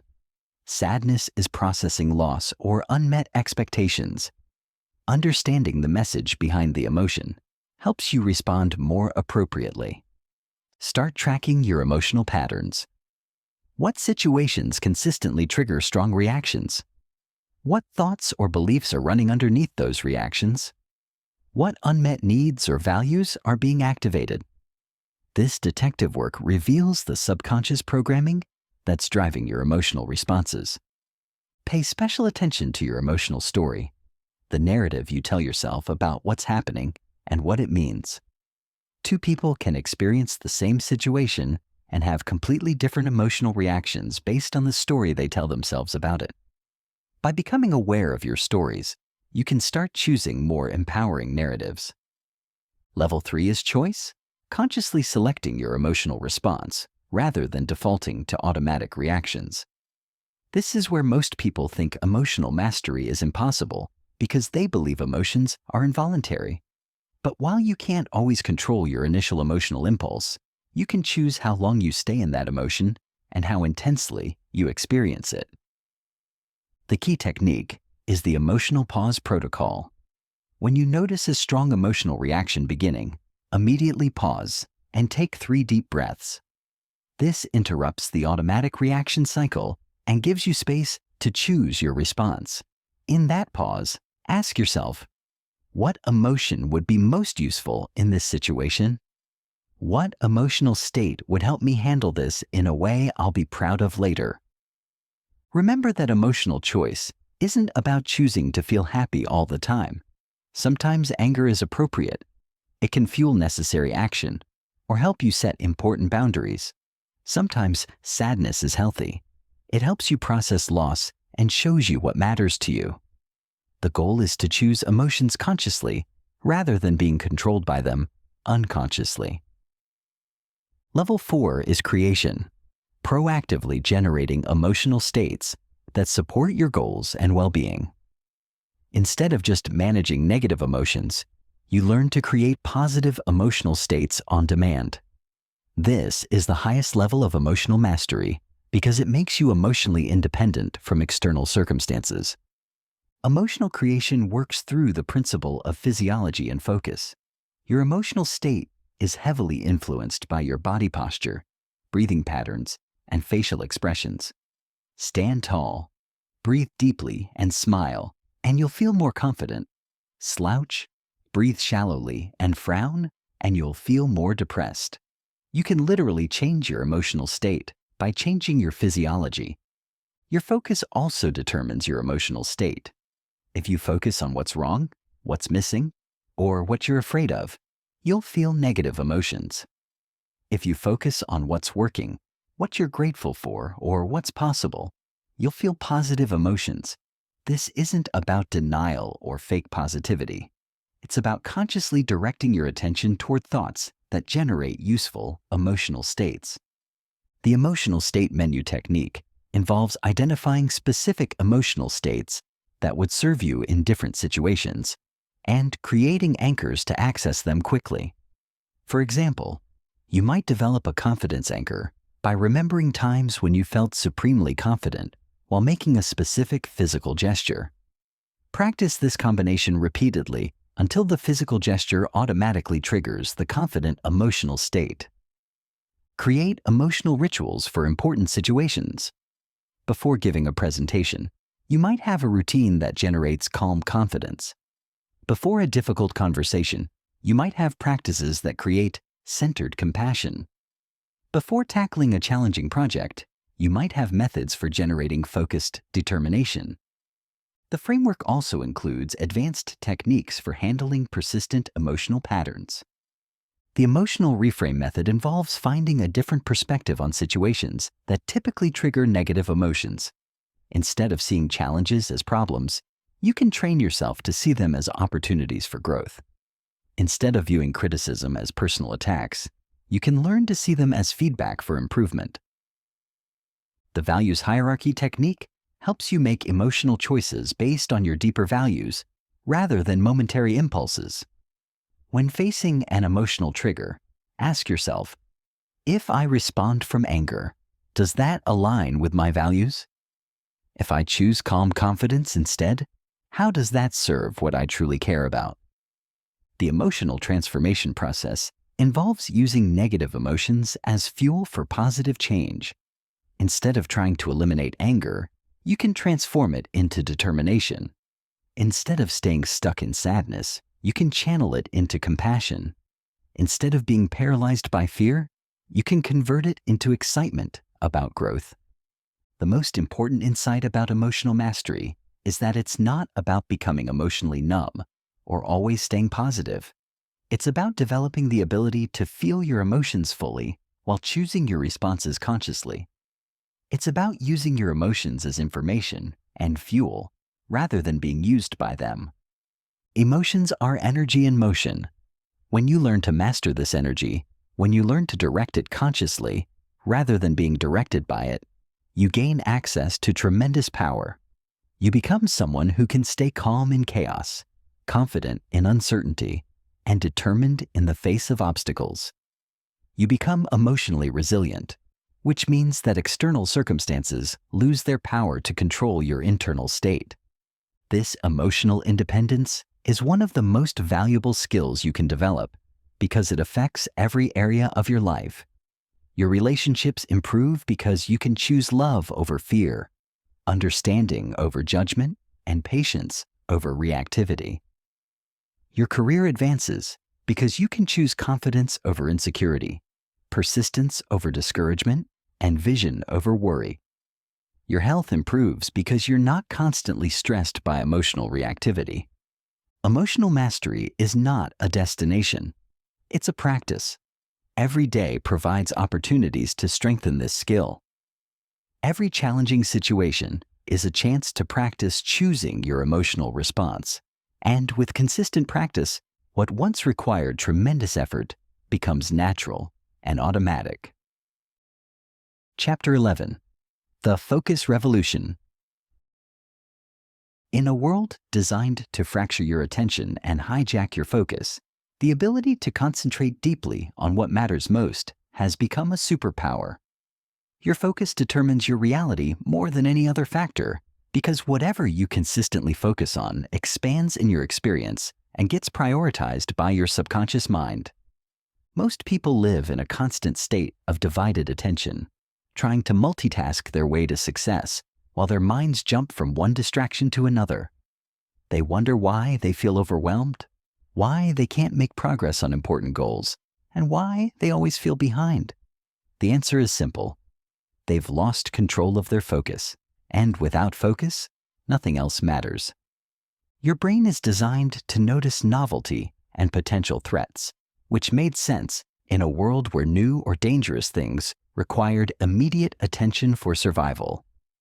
But in the modern world, this same mechanism makes you vulnerable to every notification, every alert, and every piece of stimulating content designed to capture your attention for profit. The companies that make the most money in the modern economy are attention merchants, businesses that capture your focus and sell it to advertisers. Social media platforms, news organizations, entertainment companies, and even productivity apps are all competing for the same resource, your attention. And they're winning because they understand how your brain works better than you do. But once you understand the science of focus and implement systems to protect and direct your attention, you can reclaim this crucial resource and use it to create extraordinary results in your life. The focus revolution begins with understanding the difference between reactive focus and proactive focus. Reactive focus is when your attention is pulled around by external stimuli, notifications, interruptions, emotional reactions, and environmental distractions. Proactive focus is when you consciously direct your attention toward what matters most, regardless of what's trying to distract you. Most people spend their entire day in reactive mode, responding to whatever demands their attention most loudly.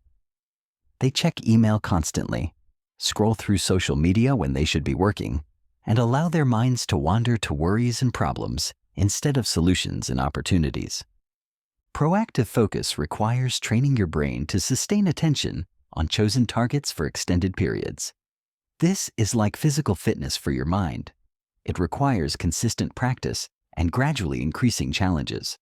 But unlike physical fitness, focus training affects every area of your life because attention is the foundation of all achievement.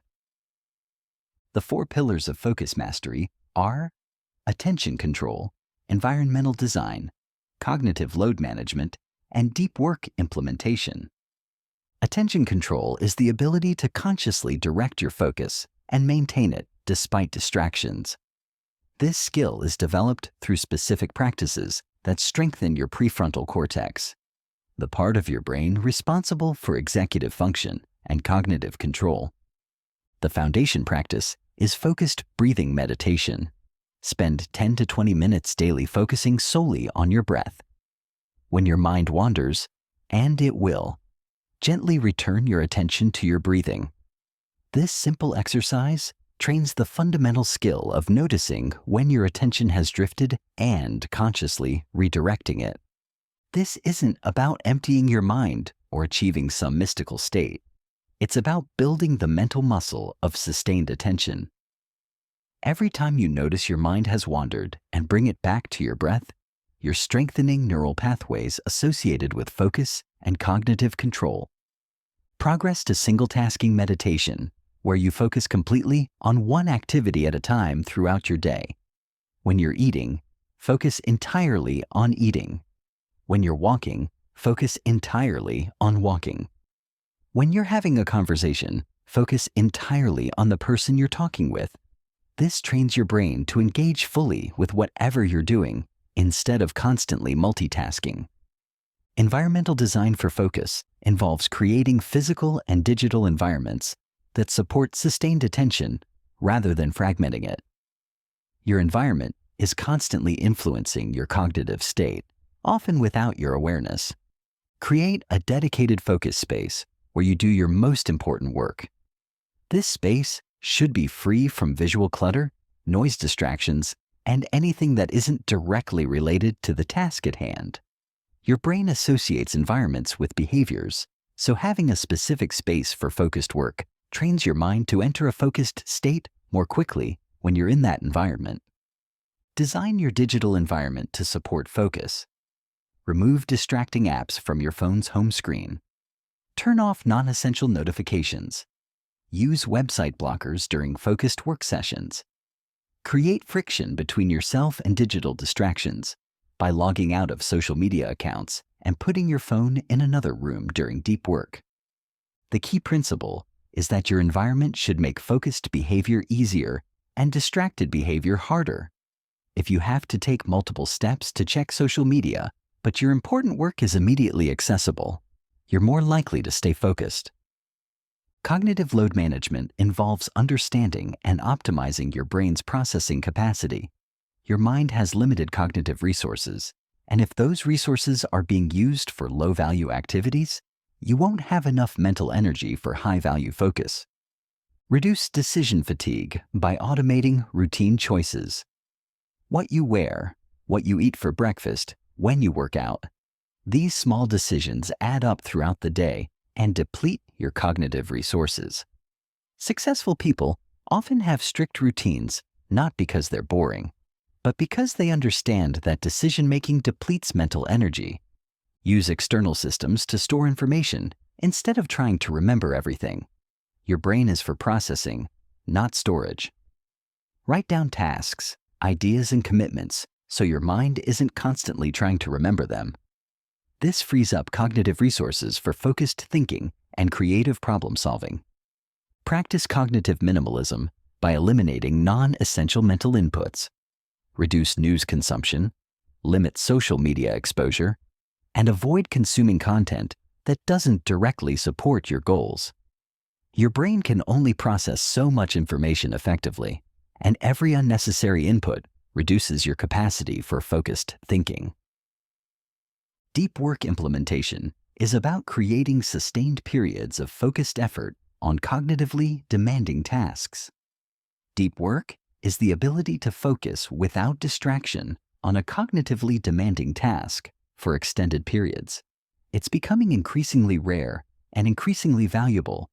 Most people never experience true deep work because they've trained their brains to expect constant stimulation and immediate gratification. They work for 20 minutes, then check email. They read for 15 minutes, then look at their phone. They try to solve a problem for 10 minutes, then switch to something easier when their brain craves stimulation. But deep work is where breakthrough thinking happens. It's where complex problems get solved, creative insights emerge, and high-value output gets created. The ability to sustain focus for 2 to 4 hours on important work is becoming so rare that it creates massive competitive advantages for those who develop it. Start with 45 to 60-minute deep work sessions and gradually increase the duration. During these sessions, eliminate all potential distractions and focus solely on one cognitively demanding task. No email, no phone, no multitasking, just sustained attention on meaningful work. Use the deep work ritual to signal to your brain that it's time for focused effort. This might include specific music, a particular location, a cup of coffee, or a brief meditation. The ritual creates a psychological trigger that helps your brain enter a focused state more quickly. Track your deep work hours and quality to maintain motivation and identify patterns. Notice when you're most capable of sustained focus and schedule your most important work during those times. Most people have 2 to 4 hours of peak cognitive capacity per day. Identify yours and protect it fiercely. The advanced focus techniques include methods for handling specific focus challenges. The attention restoration protocol is for when your focus feels completely depleted. Take a 10 to 15-minute walk in nature without any devices or mental stimulation. Natural environments restore cognitive capacity in ways that artificial environments cannot. The focus flow state technique involves matching task difficulty to your current skill level to create optimal challenge. Tasks that are too easy lead to boredom and mind wandering. Tasks that are too difficult create anxiety and cognitive overload. Find the sweet spot where the challenge requires your full attention, but feels achievable. The interference management system involves identifying and neutralizing your specific focus disruptors. Common disruptors include physical discomfort, emotional stress, environmental noise, digital distractions, and internal worry loops. Develop specific protocols for handling each type of interference. Remember, focus is not just about productivity, it's about presence. When you develop the ability to direct your attention consciously, you become more present in your relationships, more aware of opportunities, and more capable of enjoying life's experiences fully. Your focus determines what you notice, what you think about, what you remember, and ultimately, what becomes real in your experience. Master your focus, and you master your mind. Master your mind, and you master your life. Chapter 12. The Momentum Machine. Success is not about perfection. It's about momentum. Momentum is the psychological force that makes action feel effortless, progress feel inevitable, and obstacles feel surmountable. When you have momentum, everything becomes easier. When you lack momentum, everything feels like an uphill battle. Most people destroy their own momentum without realizing it. They start strong, make initial progress, then sabotage themselves through inconsistency, perfectionism, or trying to do too much too soon. They don't understand that momentum is built through specific principles that must be respected and protected. The momentum machine is a system for creating and maintaining unstoppable forward progress in any area of your life. It works by understanding and leveraging the psychological and neurological mechanisms that create the experience of momentum. The foundation of momentum is consistency over intensity. Your brain builds neural pathways through repetition, not through sporadic bursts of extreme effort. A person who exercises for 20 minutes every day will build stronger habits and see better long-term results than someone who exercises for 3 hours once a week. This is counterintuitive because our culture celebrates dramatic effort and instant transformation. We see stories of people who completely change their lives overnight and assume that's how change happens. But those dramatic stories are usually the culmination of many small, consistent actions that built momentum over time. The neuroscience is clear. Your brain responds better to small, repeated inputs than to large, sporadic ones. Every time you follow through on a commitment, even a tiny one, you strengthen the neural pathways associated with self-trust and follow-through. Every time you break a commitment to yourself, even a small one, you weaken those pathways. The momentum machine operates on 5 core principles: minimum viable progress, compound momentum, friction reduction, progress tracking, and momentum protection. Minimum viable progress is about identifying the smallest possible action you can take consistently toward your goal. This isn't about lowering your standards. It's about ensuring you never break your momentum chain. If your goal is to write a book, your minimum viable progress might be writing 1 sentence per day.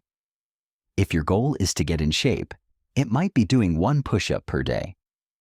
If your goal is to build a business, it might be making 1 sales call per day. These actions seem almost laughably small, But that's the point. The goal isn't to accomplish everything through these minimum actions. It's to maintain your momentum, even on your worst days. On good days, you'll naturally do more than the minimum. But on difficult days, when motivation is low and obstacles are high, you can still maintain momentum by hitting your minimum. This creates a psychological win every single day. Your subconscious starts to see you as someone who always follows through, someone who never breaks commitments to themselves. This identity shift is crucial because your actions naturally align with your identity. Compound momentum recognizes that momentum builds on itself exponentially, not linearly. Each day you maintain your momentum makes the next day easier. Each week of consistency makes the following week feel more natural. Each month of progress creates a foundation that supports accelerated growth. This is why the first 30 days of any new habit or goal are the most crucial. You're not just working toward your objective. You're building the momentum that will carry you toward it. The initial period requires the most willpower and conscious effort. But if you can maintain consistency during this phase, the behavior starts to become automatic. Track your momentum streaks to visualize this compound effect. Keep a calendar where you mark each day you complete your minimum viable progress.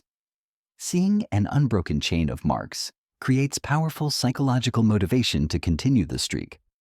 The goal is never to break the chain. Some days you'll do the absolute minimum, and that's perfect. Some days you'll far exceed your minimum, and that's great too. But never break the chain, because starting over requires much more energy than maintaining momentum. Friction reduction involves eliminating obstacles that could break your momentum chain.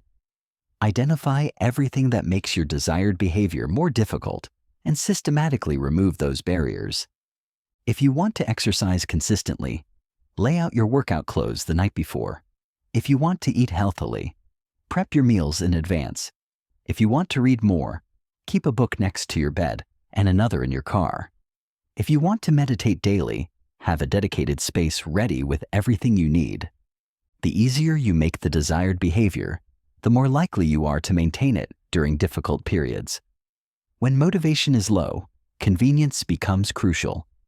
Remove every possible excuse for breaking your momentum. Also, reduce the friction of getting back on track when you do slip up. If you miss a day, have a specific protocol for resuming your momentum immediately. Don't let one missed day become a missed week. Plan for imperfection and create systems for rapid recovery. Progress tracking involves measuring and celebrating your advancement in ways that reinforce momentum rather than undermining it. Most people track progress in ways that actually destroy motivation by focusing on what they haven't achieved yet rather than how far they've come. Track inputs, not just outputs, instead of only measuring results, which can be slow and inconsistent. Track the actions you're taking. Count your workout days, your writing sessions, your sales calls, your meditation minutes. These input metrics are under your direct control and provide daily evidence of progress. Use visual progress indicators that make your advancement tangible. This could be a jar you fill with marbles for each completed action, a wall calendar with check marks, or a digital tracker that shows your streak. Visual representations of progress create psychological satisfaction and motivation to continue. Celebrate small wins consistently. Your brain responds to recognition and reward even when you're the one providing it. Acknowledge your daily minimums, your weekly consistency, your monthly progress. This positive reinforcement strengthens the neural pathways associated with your new behaviors. Momentum protection is about safeguarding your progress from the inevitable challenges, setbacks, and obstacles that could derail your momentum. This requires both mental and practical preparation. Develop an obstacle anticipation protocol by identifying potential challenges before they arise and creating specific plans for handling them. If you're building an exercise habit, what will you do when you're traveling? When you're sick? When you're extremely busy? Having predetermined responses to common obstacles prevents them from breaking your momentum. Create momentum buffers, small reserves of progress that protect you during difficult periods. If your minimum viable progress is 1 page of writing per day, try to build a buffer by writing extra pages when possible. This buffer allows you to maintain your streak even during periods when hitting your minimum is challenging. Practice the momentum mindset by viewing obstacles as temporary challenges rather than permanent roadblocks. When difficulties arise, ask yourself, how can I maintain my momentum despite this challenge? Rather than, why is this happening to me? This mental shift keeps you focused on solutions rather than problems. The advanced momentum techniques include strategies for accelerating progress once initial momentum is established. The momentum stacking method involves adding new habits to existing momentum rather than starting from scratch. Once one behavior becomes automatic, you can leverage that established momentum to build related behaviors. If you have a strong morning exercise routine, you might add meditation or journaling to that existing momentum. The momentum multiplication technique involves finding ways to get multiple benefits from single actions. Choose behaviors that advance multiple goals simultaneously. Reading books about your field improves both your knowledge and your reading habit. Walking meetings advance both your fitness and your business goals. The momentum acceleration protocol involves gradually increasing your minimum viable progress once the initial behavior is firmly established. If you've been writing 1 sentence daily for 30 days, you might increase to 1 paragraph. If you've been exercising for 10 minutes daily for a month, you might increase to 15 minutes. The key insight about momentum is that it's more valuable than motivation. Motivation comes and goes, but momentum builds on itself and creates its own energy. When you have momentum, you don't need to feel motivated to take action. Action feels natural and automatic. Momentum also creates a positive feedback loop with confidence. As you consistently follow through on commitments to yourself, you build evidence that you're someone who gets things done. This increased self-trust makes future commitments feel more achievable, which creates more momentum, which builds more confidence. The people who achieve extraordinary results aren't necessarily more talented or motivated than others. They're better at building and maintaining momentum. They understand that small, consistent actions compound into massive results over time. They protect their momentum like their most valuable asset because they understand that it is. Your momentum is your psychological net worth. It represents your ability to create consistent progress toward your goals, regardless of external circumstances. When you master the momentum machine, when you learn to build and maintain unstoppable forward progress, you become someone who achieves their goals not through force or perfection, but through the unstoppable power of consistent action. Chapter 13. The Belief System Architecture. Your beliefs are the invisible foundation of your reality. They determine what you think is possible, what you notice in your environment, what actions you take, and ultimately, what results you create. Most people never consciously examine their beliefs, living their entire lives imprisoned by mental limitations they inherited from others and never questioned. Your belief system is like the operating system of your mind. Just as a computer's operating system determines what software can run and how efficiently it performs, your beliefs determine what thoughts you can think, what goals you can pursue, and how effectively you can pursue them. The most powerful beliefs are the ones you're not even aware of. The assumptions about reality that feel so true, they seem like facts rather than opinions. These core beliefs shape every aspect of your experience without you realizing it. Most of your beliefs were installed before you were old enough to choose them consciously. As a child, your mind was like a sponge, absorbing beliefs from parents, teachers, peers, media, and culture without any filtering mechanism. You accepted these beliefs as truth simply because they came from authority figures or were repeated often enough to feel normal. But here's what changes everything. Beliefs are not facts. They are mental constructs. learned patterns of thinking that can be examined, questioned, and changed. Every belief you hold was learned, which means it can be unlearned and replaced with beliefs that serve you better. The belief system architecture is a framework for identifying, evaluating, and consciously redesigning your core beliefs to support your highest potential, rather than limit it. The architecture consists of 4 levels: surface beliefs, core beliefs, identity beliefs, and reality beliefs. Surface beliefs are the conscious opinions and attitudes you're aware of holding. These might include beliefs about specific topics like politics, career strategies, or lifestyle choices. Surface beliefs are relatively easy to identify and change because you're conscious of them. Core beliefs are deeper assumptions about how the world works, what's possible for people like you, and what you deserve. These beliefs often operate below conscious awareness, but have massive impact on your behavior and results. Examples include beliefs about money, success, relationships, and personal worth. Identity beliefs are your beliefs about who you are, what you're capable of, and what type of person you're meant to be. These beliefs form your self-concept and act as a thermostat for your life, ensuring that your external reality matches your internal identity. Reality beliefs are your deepest assumptions about the nature of existence, how the universe works, and what's fundamentally true about life.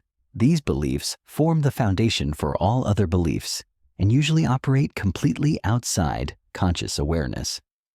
The belief archaeology process involves systematically excavating and examining beliefs at each level to identify which ones serve you and which ones limit you.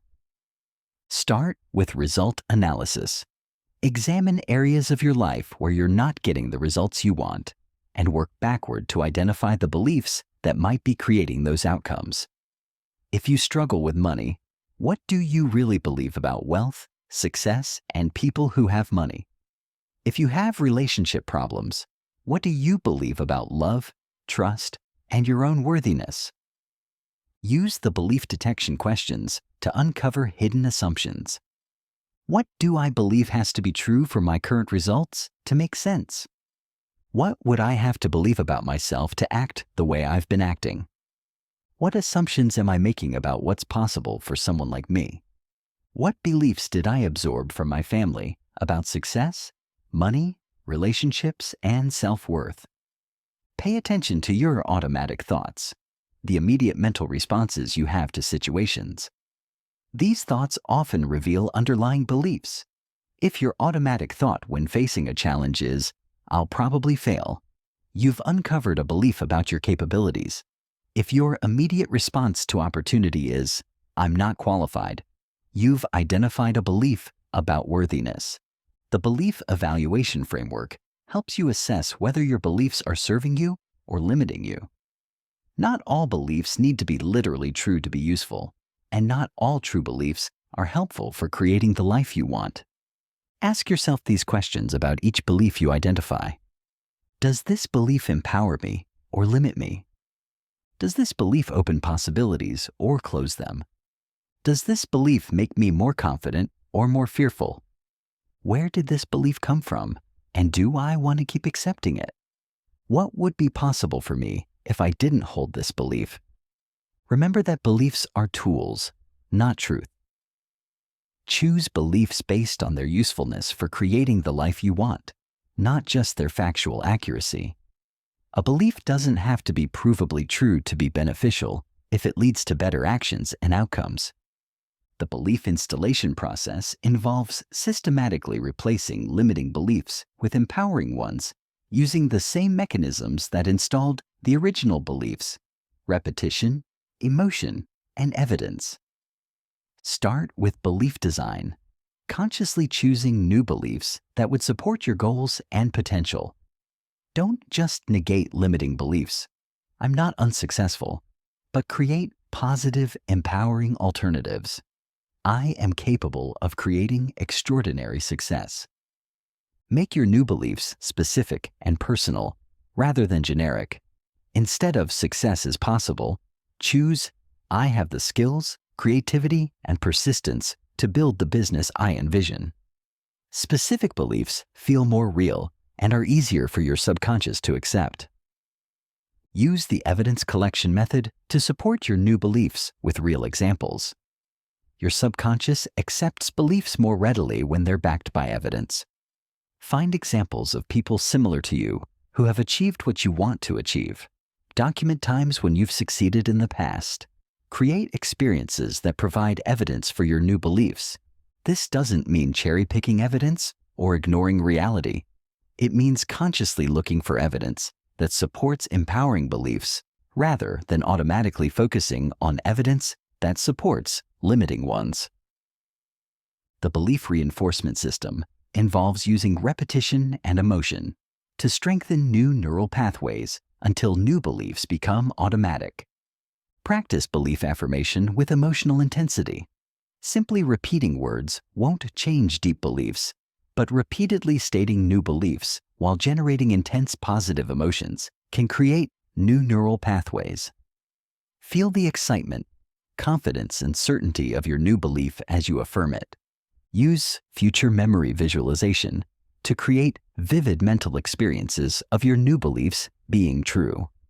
Your brain treats vivid imagination similarly to real experience, especially when strong emotions are involved.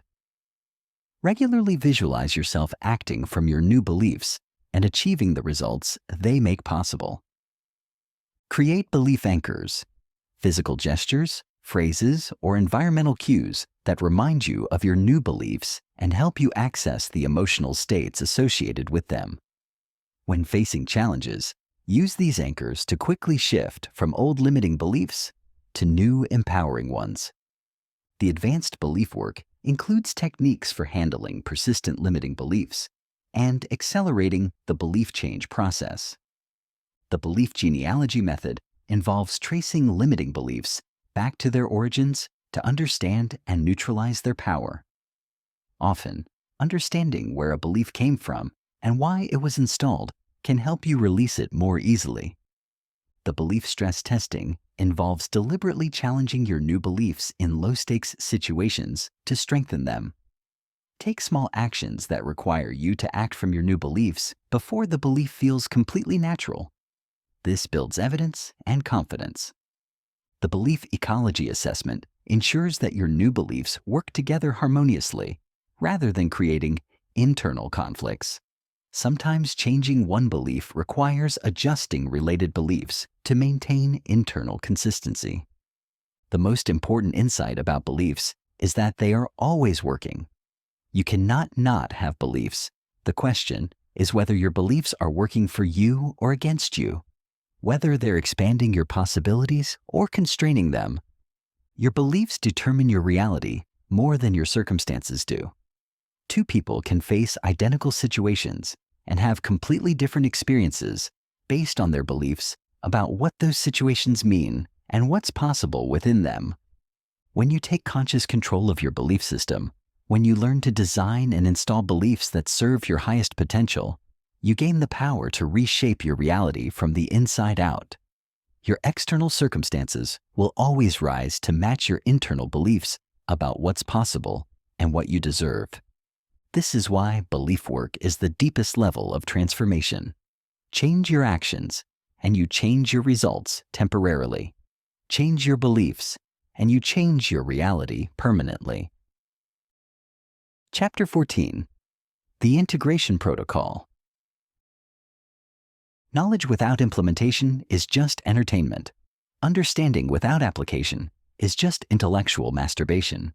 You can know everything about neuroplasticity, habit formation, and mindset optimization, but if you don't systematically integrate these concepts into your daily life, nothing will change. The integration protocol is a step-by-step system for taking everything you've learned about rewiring your brain and turning it into lasting transformation. It's designed to prevent the common trap of consuming information without implementing it, learning concepts without living them. Most people fail at transformation because they try to change everything at once. They get excited about new possibilities, attempt massive overhauls of their entire life, and then burn out within weeks. The integration protocol prevents this by creating a systematic, sustainable approach to implementing change. The protocol is based on the principle of layered implementation, building transformation in stages, with each layer providing a foundation for the next. This approach respects the way your brain actually adapts to change and minimizes the resistance that kills most transformation efforts. Phase 1 is foundation building, which focuses on establishing the basic infrastructure for all other changes.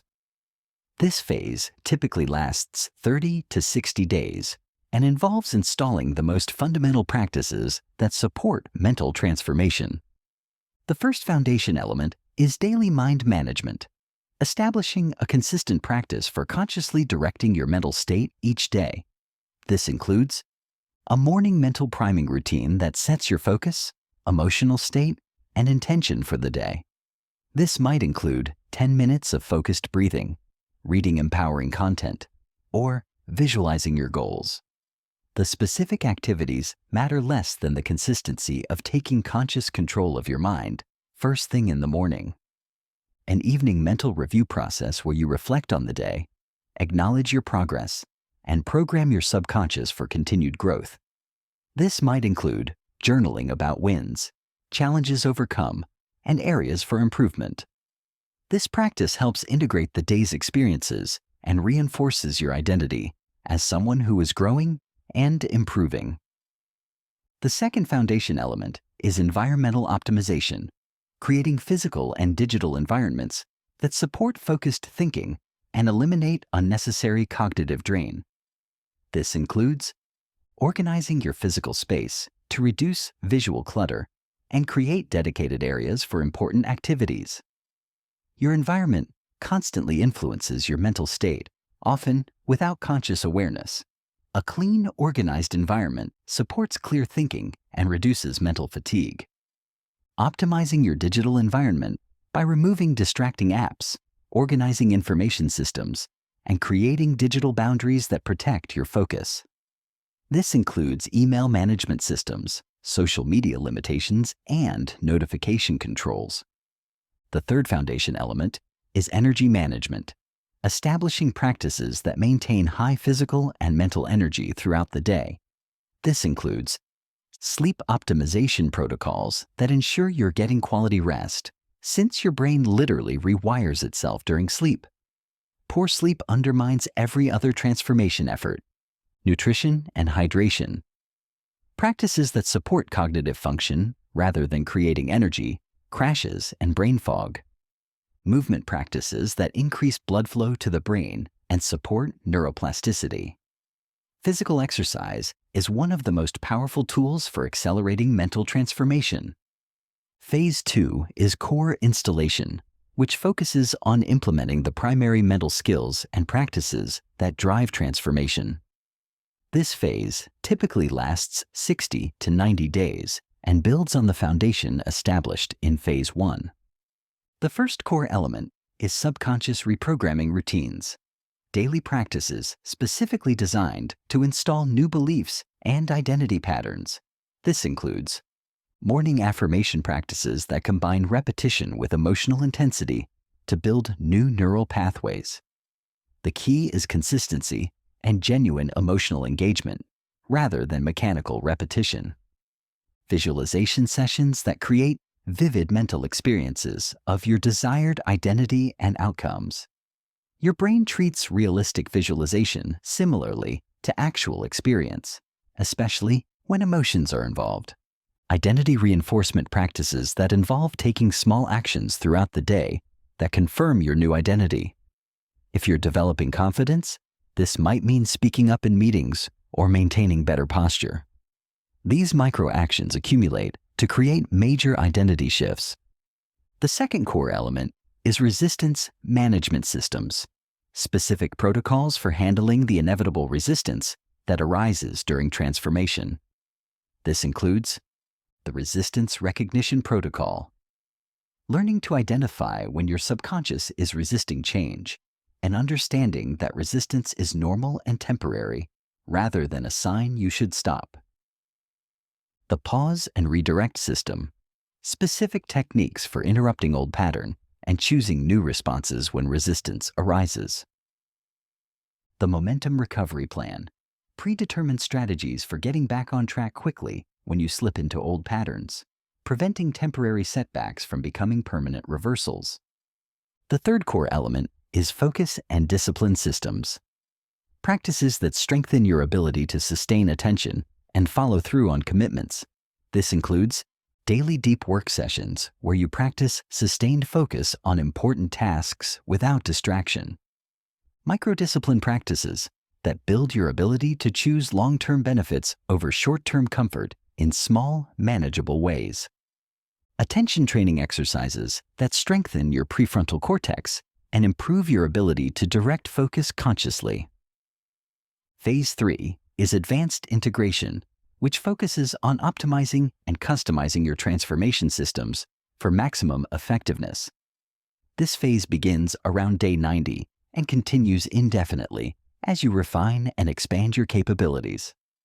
The first advanced element is system optimization, analyzing which practices are producing the best results and modifying your approach for increased effectiveness. This includes regular assessment of which specific techniques are working best for your unique situation and personality.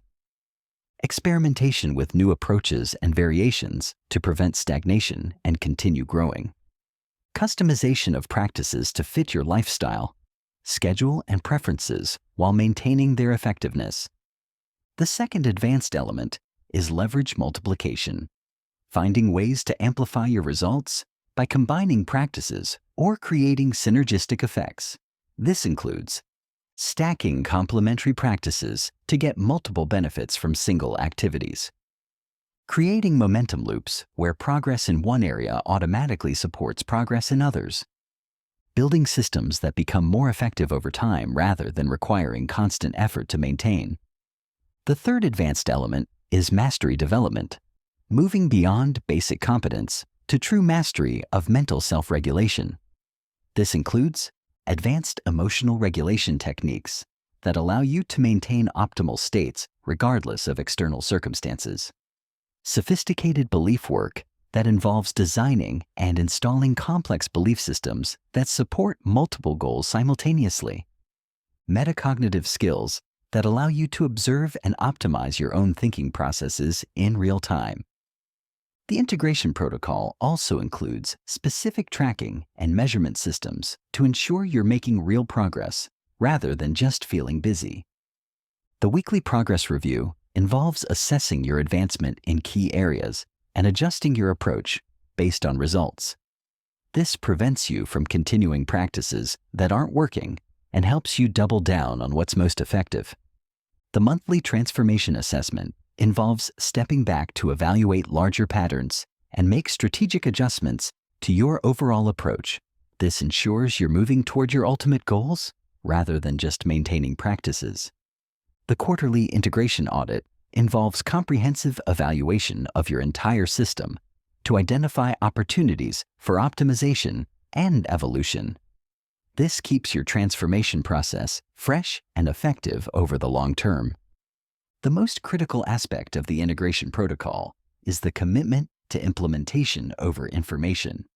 It's better to implement one technique consistently for 30 days than to learn 10 techniques and implement none of them. Choose the practices that resonate most with your current situation and commit to them completely before adding new elements. Depth of implementation is more valuable than breadth of knowledge. Remember that transformation is not a destination. It's an ongoing process of growth and optimization. The integration protocol provides the structure for making this process systematic and sustainable rather than random and sporadic.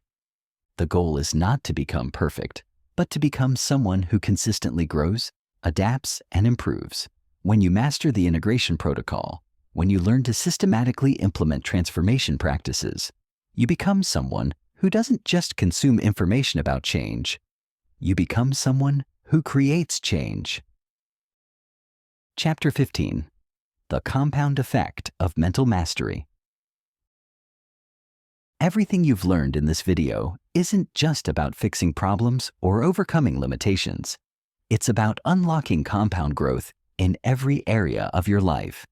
When you master your mind, when you take control of your thoughts, beliefs, and mental patterns, you don't just improve one thing, you improve everything. Mental mastery creates what I call the compound effect, exponential improvements that build on each other across multiple areas of your life simultaneously. Most people think about self-improvement in isolated categories: career success, relationships, health, finances. But when you transform your mind, you transform the foundation that all these areas are built on. Think about it this way. Your mind is the common denominator in every experience you have. The same mental patterns that create confidence in your career also create confidence in your relationships. The same discipline that helps you build wealth also helps you maintain health. The same focus that drives professional success also deepens personal connections. This is why people who master their minds often seem to succeed in multiple areas simultaneously. It's not because they're naturally gifted or lucky. It's because they've upgraded the operating system that runs their entire life. The compound effect manifests in 5 key areas: accelerated learning, enhanced decision-making, increased resilience, expanded opportunities, and multiplied impact. Accelerated learning happens because once you understand how your brain works, you can optimize how you acquire and integrate new information. You know how to focus deeply, how to encode information emotionally for better retention, and how to connect new knowledge to existing frameworks. More importantly, you've eliminated the mental barriers that slow most people's learning. You're not fighting against limiting beliefs about your intelligence or capabilities. You're not distracted by information overload or paralyzed by perfectionism. You can learn faster because your mind is optimized for growth rather than fighting against it. This accelerated learning creates compound returns because knowledge builds on knowledge. Each new skill or insight increases your capacity to acquire the next one. Each capability you develop opens doors to capabilities you couldn't access before. Enhanced decision-making emerges because you're no longer controlled by unconscious patterns, emotional reactions, or limiting beliefs. You can evaluate options based on logic and long-term consequences rather than fear and immediate comfort. You can see opportunities that others miss because your mind isn't filtering them out based on old programming. Better decisions compound exponentially because each good decision creates better circumstances for future decisions. Choose better relationships, and you're surrounded by people who support your growth. Choose better information sources, and you're exposed to ideas that expand your thinking. Choose better habits, and you build systems that make future good decisions easier. Increased resilience develops because you understand that your emotional state is something you can influence rather than something that happens to you. You can maintain perspective during challenges, recover quickly from setbacks, and use obstacles as fuel for growth rather than evidence of limitation. This resilience compounds because it allows you to take more risks, pursue bigger opportunities, and persist through difficulties that stop others. You become someone who gets stronger through challenges, rather than someone who gets defeated by them. Expanded opportunities arise because your transformed mindset literally changes what you notice in your environment. Your reticular activating system starts filtering for possibilities instead of problems, for abundance instead of scarcity, for growth instead of limitation. You also become the type of person that opportunities are attracted to. People want to work with someone who is confident, focused, and emotionally stable. Resources flow toward those who can manage them wisely. Opportunities emerge for those who are prepared to recognize and act on them. Multiplied impact occurs because your transformed mindset doesn't just change your own life. It influences everyone around you. Your confidence inspires others. Your clarity helps others see possibilities they couldn't see before. Your growth gives others permission to grow. This creates ripple effects that extend far beyond your personal transformation. Your relationships improve because you're showing up as a better version of yourself. Your professional impact increases because you're operating from clarity and confidence rather than fear and limitation. Your contribution to the world grows because you're no longer holding yourself back. The compound effect also includes what I call momentum multiplication. Once you've successfully transformed one area of your life using these principles, you have proof that transformation is possible. This evidence makes it easier to apply the same principles to other areas. Success breeds success, not just externally, but internally. Each win builds confidence in your ability to create change. Each breakthrough reinforces your identity as someone who grows and improves. Each transformation makes the next one feel more achievable. This is why some people seem to experience rapid transformation across multiple areas once they get started. It's not because change suddenly becomes easy. It's because they've built the internal infrastructure that supports consistent growth. The key insight is that mental mastery is the highest leverage skill you can develop. Every hour you invest in understanding and optimizing your mind pays dividends across every area of your life for the rest of your life. Most people invest enormous amounts of time and money trying to improve their circumstances without ever investing in improving themselves. They want better relationships without becoming a better partner. They want career success without developing success-oriented thinking. They want financial abundance without addressing their money mindset. But when you transform your mind first, external improvements become natural byproducts rather than forced outcomes. You don't have to chase success.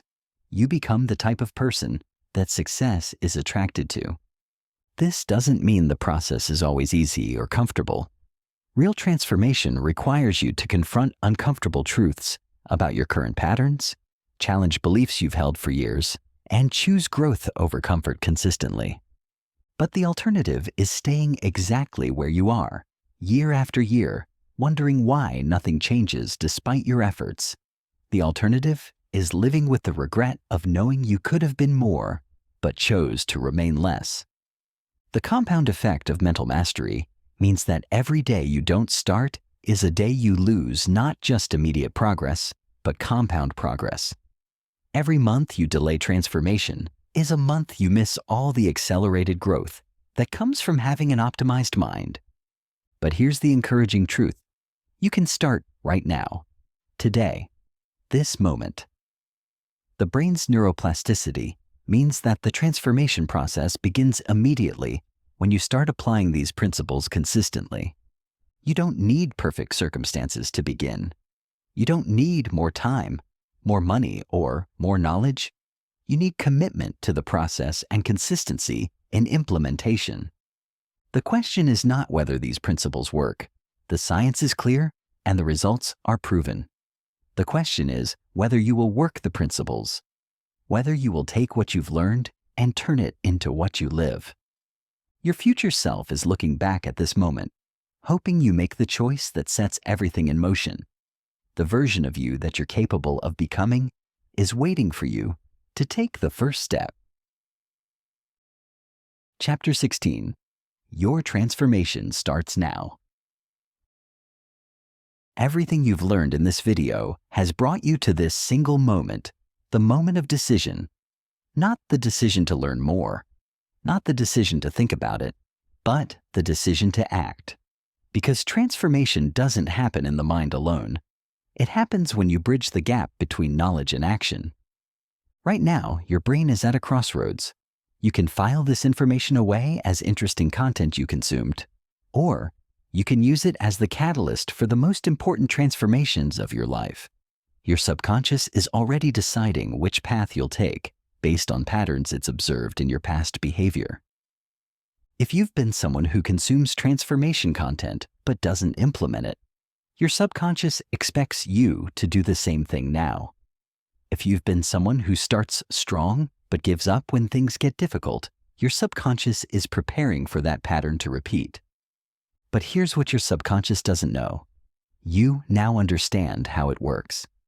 You know that these patterns are just programming, not destiny. You know that you can override old patterns by making different choices right now in this moment. The most important choice you can make is not what to change. It's the decision to become someone who follows through on their commitments to themselves. Everything else builds from that foundation. Your transformation begins with a single commitment. I will do what I say I'm going to do, especially the promises I make to myself. This isn't about grand gestures or perfect execution. It's about proving to yourself that your word means something, that you can be trusted to follow through. Choose one practice from everything you've learned, just one. Not the most impressive one, not the most complex one, but the one that resonates most strongly with your current situation. Maybe it's 5 minutes of morning mental priming. Maybe it's evening reflection and gratitude. Maybe it's daily visualization of your desired identity. Maybe it's the minimum viable progress approach to building momentum.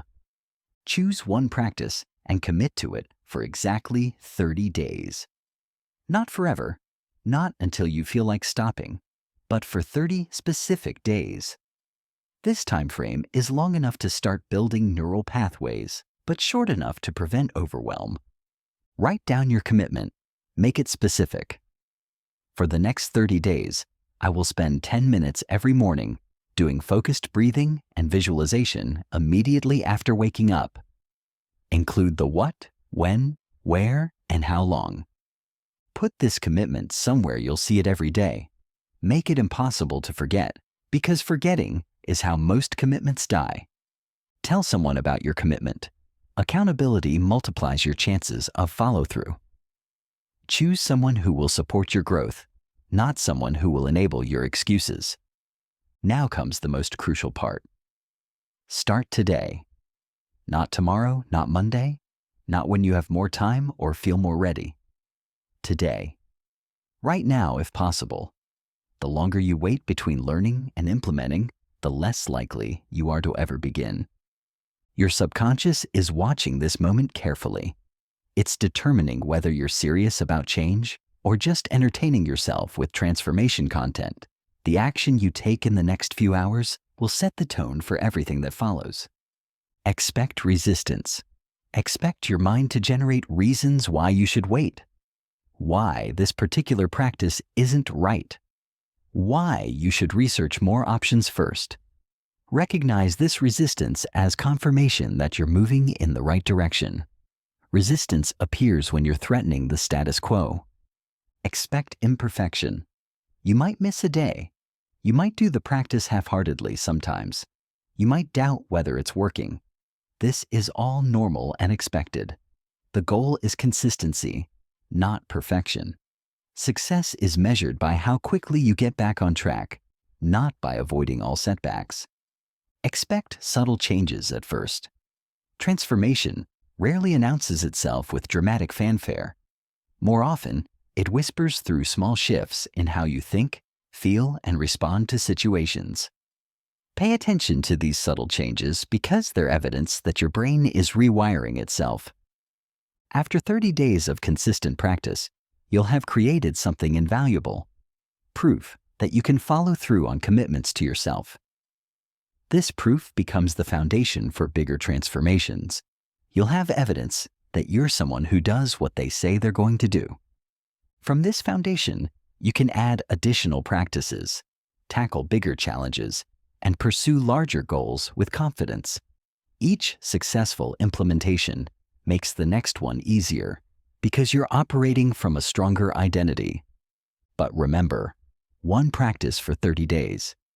The temptation will be to do more, faster. Resist this temptation. Depth is more valuable than breadth. Mastery of one practice is more powerful than dabbling in 10. Your 30-day commitment is not the end goal. It's the beginning of a new way of living. It's the first step in becoming someone who doesn't just consume information about transformation, but creates transformation in their actual life. This is your moment. This is your opportunity. This is your chance to stop being someone who thinks about change and start being someone who creates change. Your future self is counting on the decision you make right now. The person you're capable of becoming is waiting for you to take the first step. Every day you don't start is a day that version of yourself waits a little longer. You have everything you need. You understand the science. You know the principles. You have the systems. The only thing left is the decision to begin. Choose your practice. Write your commitment. Start today. Your transformation is not a someday possibility.